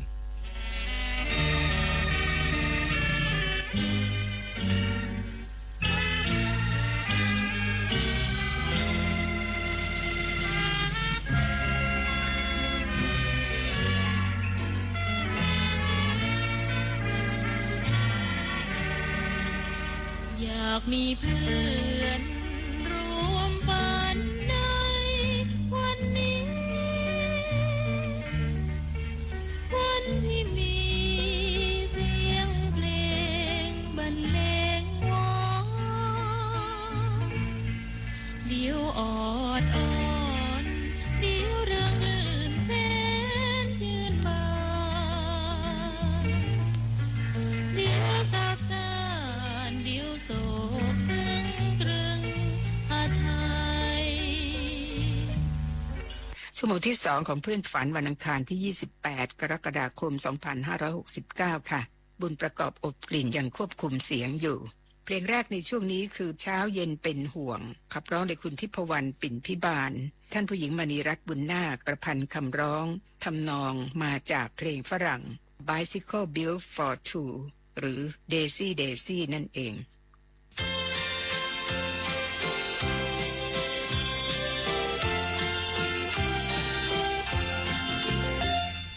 เช้า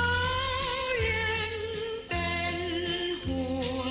ในหลวงด้วยกันทุกคนยอมถวายชีพตนเพื่อบาทอยู่คนพร้อมเพรียงแม้พระเสด็จไหนเธอไป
สนิทชิดมันเกียรติเธอก้องไกลน่าชมชื่นใจราชวัฒน์ลับของไทยตลอดกาล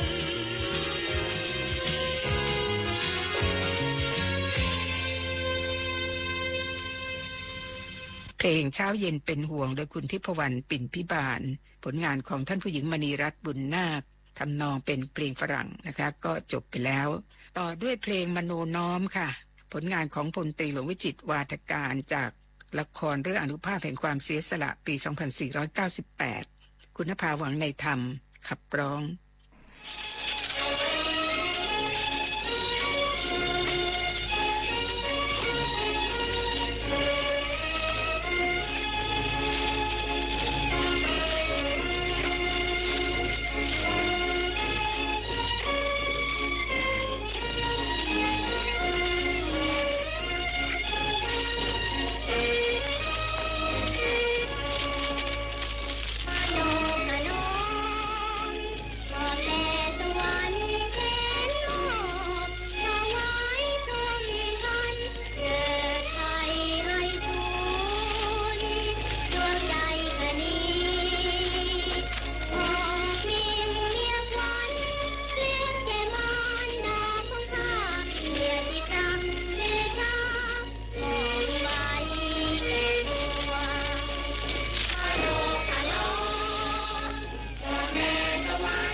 ที่จบไปนั่นคือเพลงมโนน้อมจากละครของพลตรีหลวงวิจิตรวาทการเรื่องอานุภาพแห่งความเสียสละปี 2498 ต่อได้เพลงจากภาพยนตร์2เรื่อง2เวลานะคะเพลงแรกคือกุหลาบในมือเธอเป็นเพลงจากภาพยนตร์เรื่องเลือดทหารไทยฉายเมื่อปี 2477 ต่อมาหม่อมราชวงศ์ถนัดศรีสวัสดิวัฒน์บันทึกเสียงเพลงนี้ใหม่เมื่อปี 2541 ค่ะกุหลาบในมือเธอต่อได้เพลงชื่อเป็ดนะคะเป็ดคุณจินตนาสุขสถิตศิลปินแห่งชาติขับร้องผลงานนิพนธ์ของพระเจ้าวรวงศ์เธอพระองค์เจ้าพานุพันธ์ยุคนและคุณเกษมมิลินทจินดาค่ะจากภาพยนตร์เรื่องเป็ดน้อย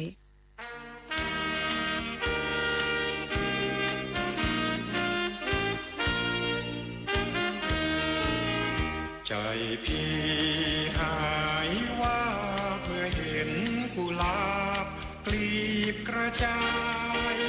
จำกลิ่นได้คลับคล้ายว่าดอกที่เธอ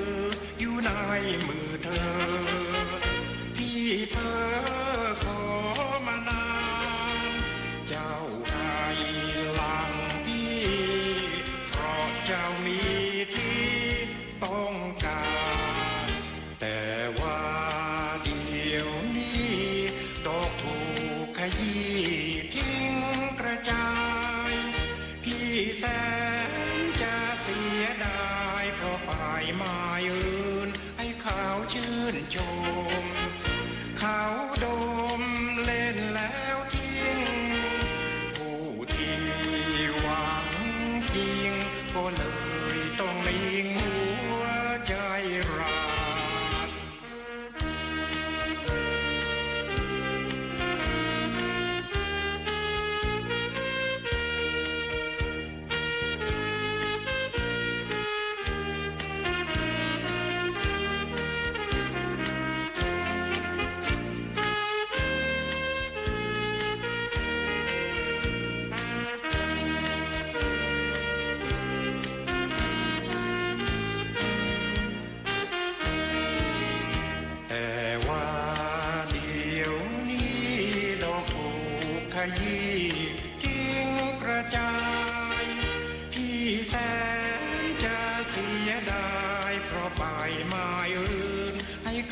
ชื่นช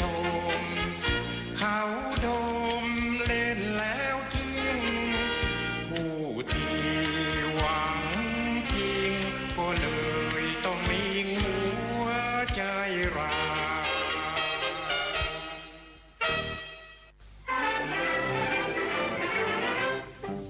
รู้ไหมเป็ดจ๋า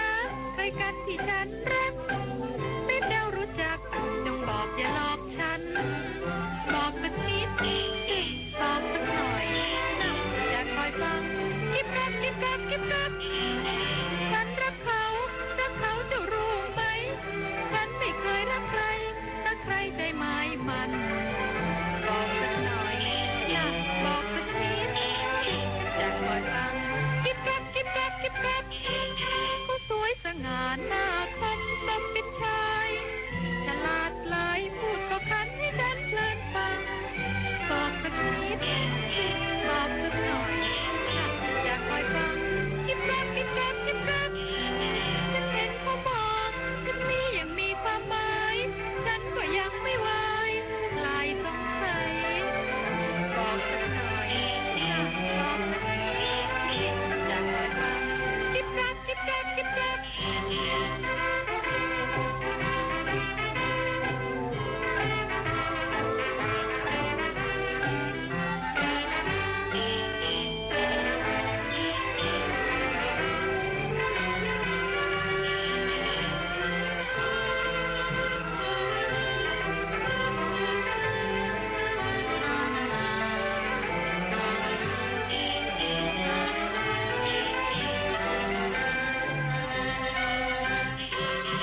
เขารักฉันรักหรือเปล่ารักเท่าใด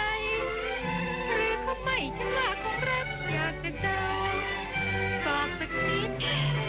บอกสักหน่อยอยากคอยฟังกิ๊บกักกิ๊บกักกิ๊บกักถ้าเขารักฉันบ้างอย่างฉันรักเขาสองเราคงเป็นสุขทุกปลื้มใจบอกสักหน่อย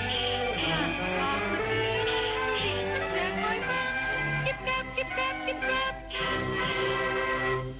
สองเพลงจากภาพยนตร์จบไปแล้วค่ะกุหลาบในมือเธอและเป็ดชุดต่อไปเริ่มด้วยรักริษยาโดยคุณเพ็ญศรีพุ่มชูศรีศิลปินแห่งชาติผลงานของทวีณบางช้างและสง่าทองทัศน์จากภาพยนตร์เรื่องรักริษยาปี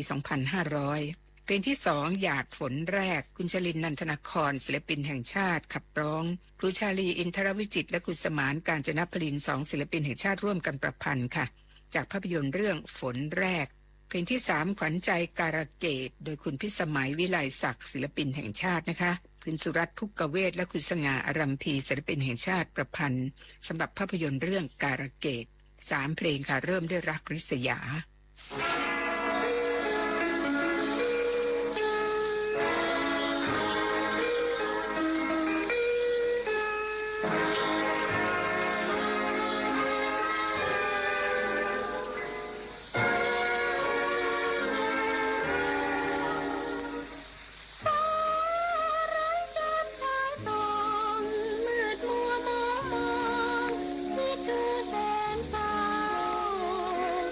ดา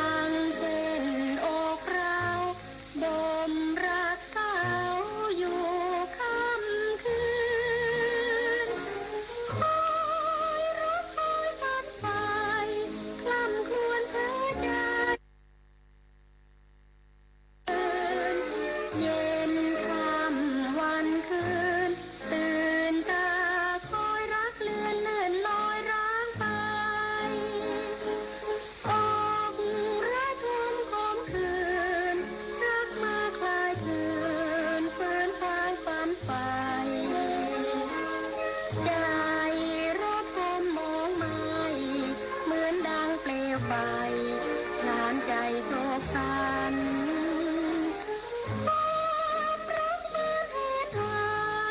มืดมัวไร้ทางที่รมรักมันบุญก่อผูกพันช่วยพาฉันรักกันมั่นคงเหมือนเดิม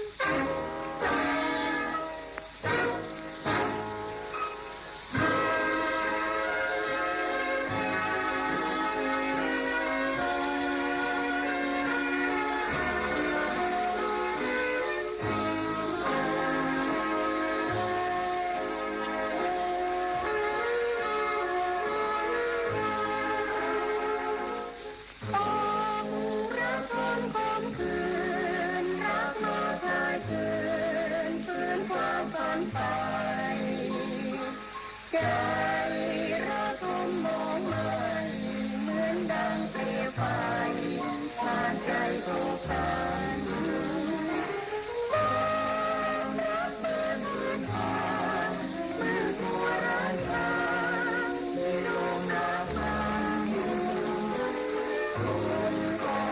ผูกพันช่วยพาฉันรักกันมันคงเหมือนเดิม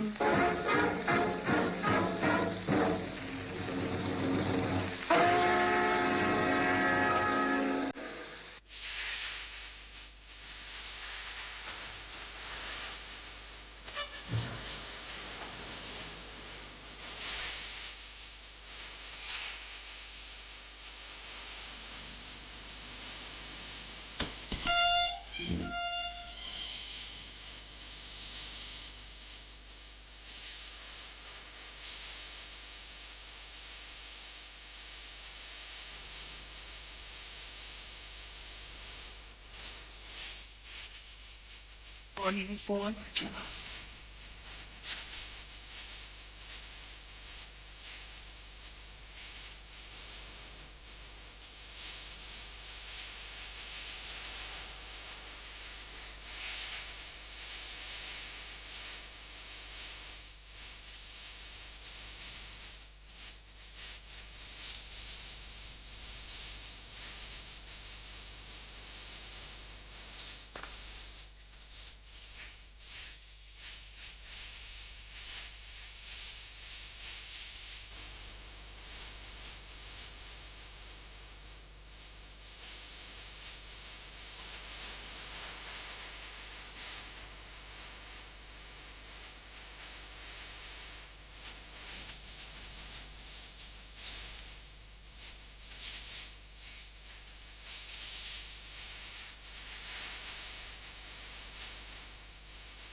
ลงจากภาพยนตร์ชุดต่อไปนะคะเพลงใกล้รุ่งโดยคุณสุเทพวงศ์กำแหงศิลปินแห่งชาติเพลงนี้ผลงานของครูอกวีสัตโกวิทศิลปินแห่งชาติจากภาพยนตร์เรื่องใกล้รุ่ง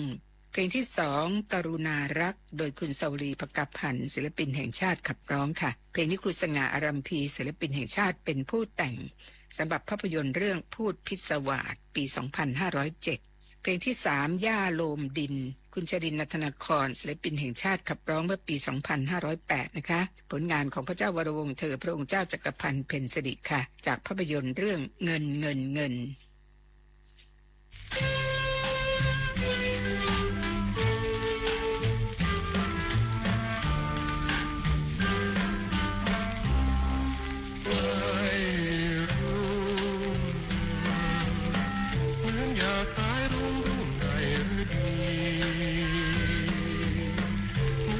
น้ำค้างก็กลางใจทีให้ชีวิตมีชีวาใกล้รุ่งที่สุดคล้าทุ่งความโศภาแม้สุริไขและชายเวลาไม่สิ้นสะดุดตา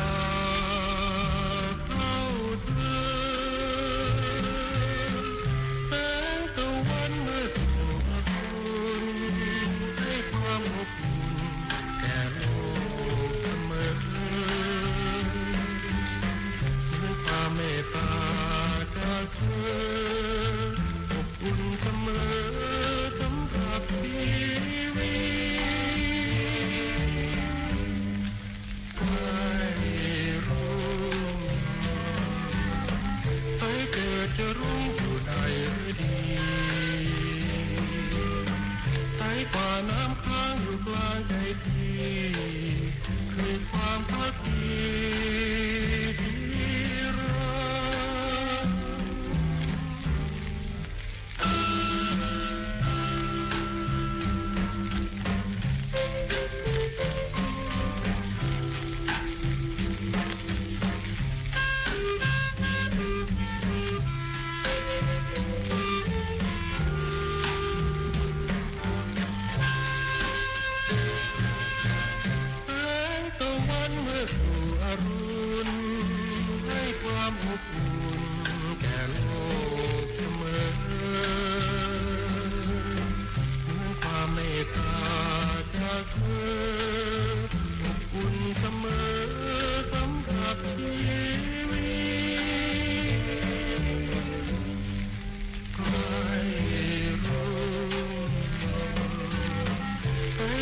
จะรู้อยู่ในหรือดีใสกว่าน้ำค้างอยู่กลางใจพี่คือความพักดี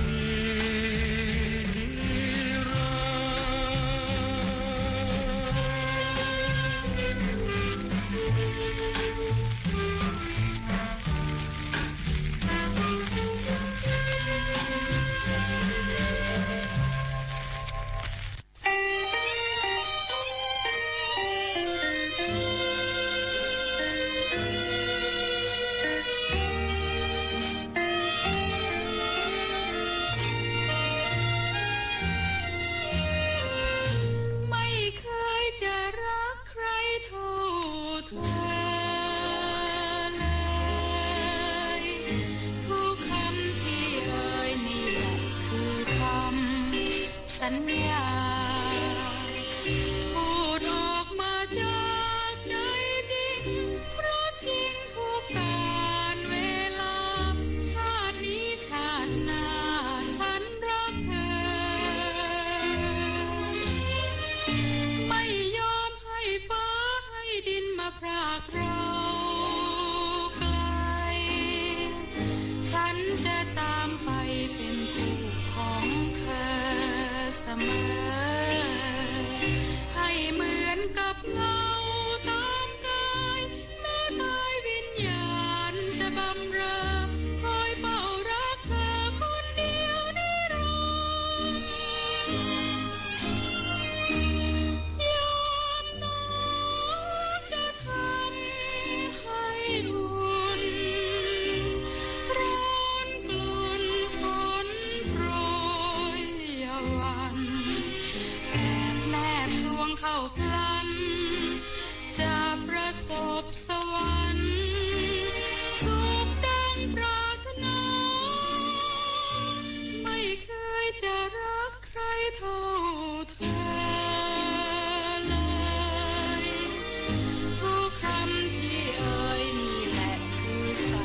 วาจาไม่ต้องตอบฉันว่ารักยิ้มรับนิดเดียวคุณค่าเป็นกรุณาที่ฉันขอบคุณยามหนาวจะทำให้อุ่นร้อนกลุ่นฝนโปรยวันแอบแนบสวงเข้าพลันจะประสบสวรรค์สุขดังปรารถนาไม่เคยจะรักใครเท่าเธอเลยทุกคำที่เอ่ยนี่แหละคือสัจวาจาไม่ต้องตอบฉันว่ารักยิ้มรับนิดเดียวคุณค่าเป็นกรุณาที่ฉันขอบคุณ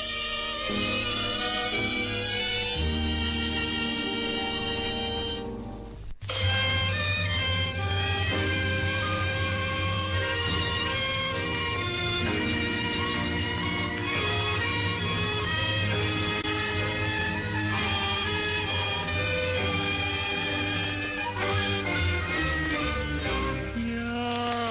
ล้มพื้นดินโขดหินไว้เย็นชุ่มเมื่อยามร้อนรุมหญ้าคลุมพื้นดินชื้นเหมือนน้องนางเคียงข้างลมใจสุดโทรมกลายกลับคืนระรื่นสุขสันต์โอ้นวลน้องเอ๋ยพี่เชยคิดชมเจ้าอุ้มชูรักเราหนักเบารู้รักมันจนหรือมีดีชั่วใดสองหัวใจเราผูกพันรักมันเคียงครองที่มีชมตรูชื่นชิดชูเอ็นดูรู้ปลอบประคองเหมือนน้ำทิพย์หยาดโปรยมาต้องเฝ้าพรองดองป้องประคองลมอุรา โอ้นวลน้องพี่ชีพนี้ขอพี่ให้มอบจอมฝันใจมอบไว้ทั้งวิญญาณลมหัวใจรักมันปองลมรักครองคู่ฟ้าเหมือนยาลมดิน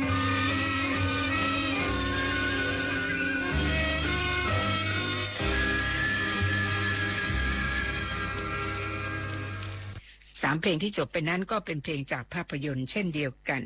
และต่อด้วยเพลงจากภาพยนตร์เรื่องมโนราคือเพลงคู่กันแล้วไม่แคล้วกันหม่อมราชวงศ์ถนัดศรีสวัสดิวัฒน์และคุณรวงทองทองรัตน์ธม2ศิลปินแห่งชาติขับร้องผลงานของคุณสุรัตน์ภุกเวศและคุณสง่าอารัมพีศิลปินแห่งชาติเพลงที่2จอมใจเวียงฟ้าผลงานของครูชาลีอินทรวิจิตรและคุณสมานกาญจนพลิน2ศิลปินแห่งชาติจากภาพยนตร์เรื่องจอมใจเวียงฟ้าและเพลงที่3เงินจ๋าเงินคุณสุเทพวงศ์กำแพงและคุณสวรีภกาพันธ์2ศิลปินแห่งชาติขับร้องค่ะผลงานของครูสุรพลโทนวนิกศิลปินแห่งชาติจากภาพยนตร์เรื่องเงินจ๋าเงิน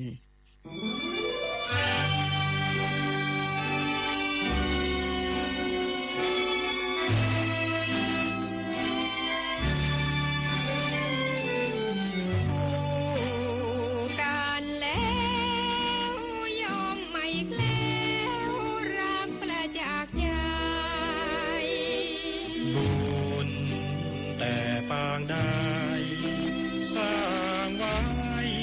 ให้สมมาน้องกลัวนัก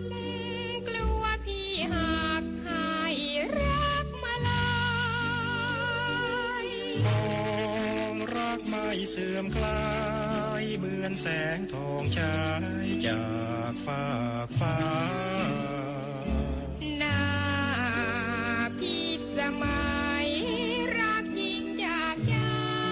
สมในอุราเหมือนวาสนาให้ข้าได้สมหวังรักเป็นมนต์ดลใจให้เกิดพลังความรักอันจีรังทั้งโลกเปรียบดังความหวังมีเร็วพลันแม้พรหมลิขิตที่ให้รวมฤดี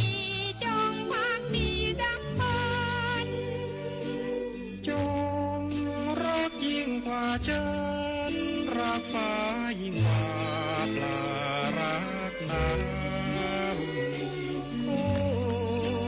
กันแล้วย่อมไม่แคล้วความสุขล้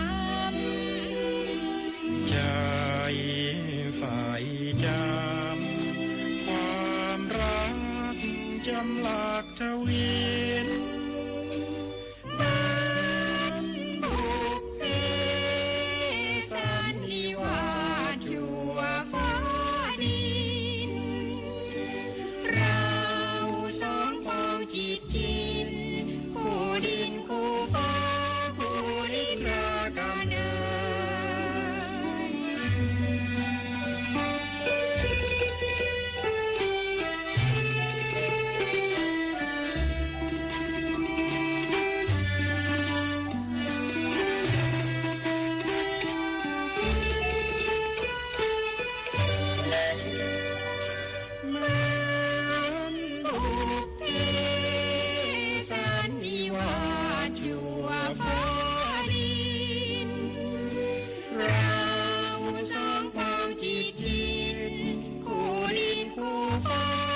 รเรียกหาเงินกันไปทั่วใครมีเงินเพลินดวงใจไม่หวาดกลัวใครหมดตัวกลัวอดตายวุ่นวายเงินเงินจ้าเงินเงินจ้าเงินเงินอยู่ไหนไม่ว่าใครใครวิ่งหาเงินกันจ้าละวันมีเป็นคนจนเป็นแล้วคอยเหยียดกันเงินนี่มันทำให้คนอนละเวงเงินนี่เองใครเห็นเงินเป็นงงงาน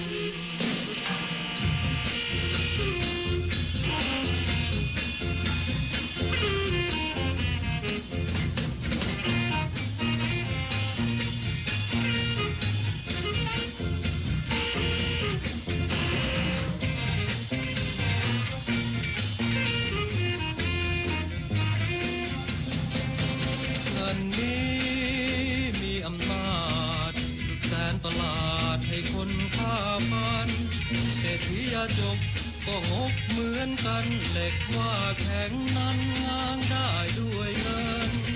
เงินนี้คือพระเจ้าพอมีเงินเข้าเพื่อนฝูงโยเยินหมดเงินหมดทองพี่น้องก็เหมือนไม่มีใครเดินติดตามเป็นส่วนเงินจ้าเงินเงินจ้าเงินเงินนี่หาทุกชาติภาษาวิ่งหาเงินกันปั่นป่วนใจรันจวนควรหาเงินเงินจ้าเงิน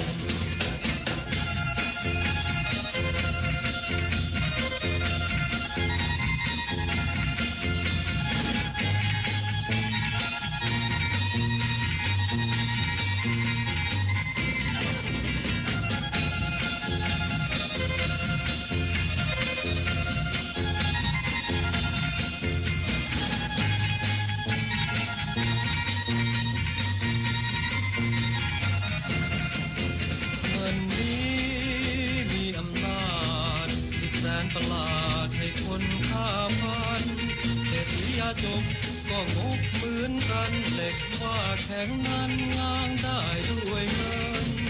เงินนี้คือพระเจ้าพอมีเงินเข้าเพื่อนฝูงโยเยินหมดเงินหมดทองพี่น้องก็เหมือนไม่มีใครเดินติดตามเป็นส่วนเงินจ้าเงินเงินจ้าเงินเงินนี่หาทุกชาติภาษาวิ่งหาเงินกันปั่นป่วน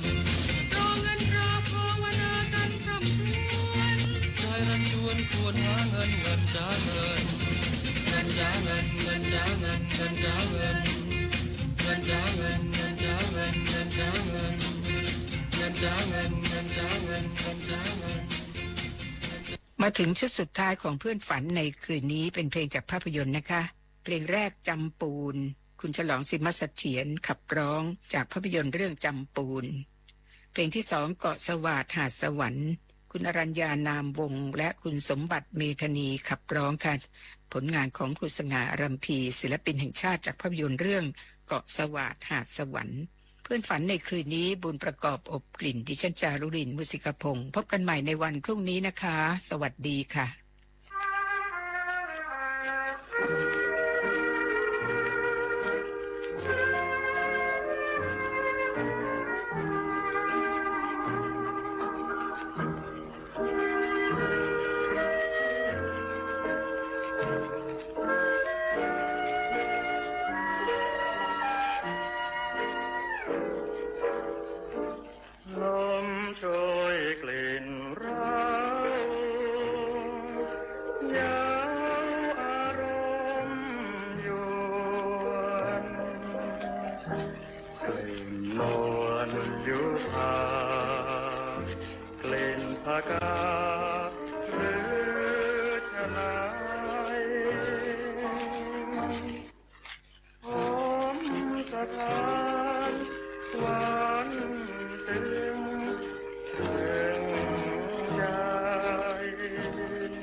กา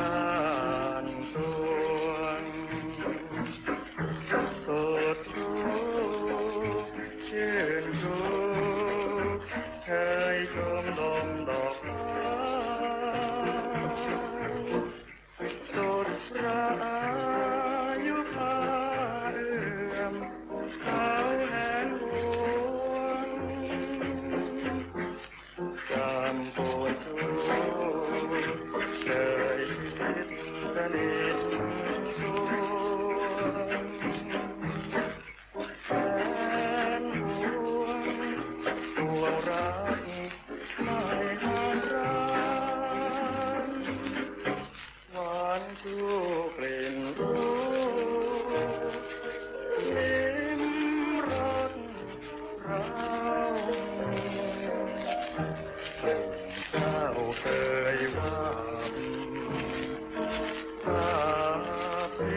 แจ่มจันทร์ใน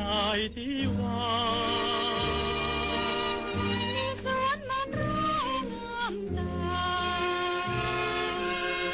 มะพร้าวหรือมางามเทียมแจ่มใจเกาะสวัสดิ์หาดสวรรค์ก็ในฝันของคนไทยฝันกลางวันพระจันทร์ที่ไหลยิ่งพูดกันไปก็ยิ่งน่าเมื่อเรามีแสงเดือนเป็นเพื่อนชมและมีสายลมเจ้าชู้เหลือเกินเรามีสายน้ำไหลซ้อนเนินอย่ามาล่วงเกินฉันเกลียดพอเธอเกาะสวัสดิ์หาดสวรรค์ช่างผ่องพันโสภาโอ้ความรักเดินทางมาเราสุขอุราอินทราเรามีแสงเดือนเป็นเพื่อนชมและมีสายลมเจ้าชู้เหลือเกินเรามีสายน้ำไหลซ้อนเนิน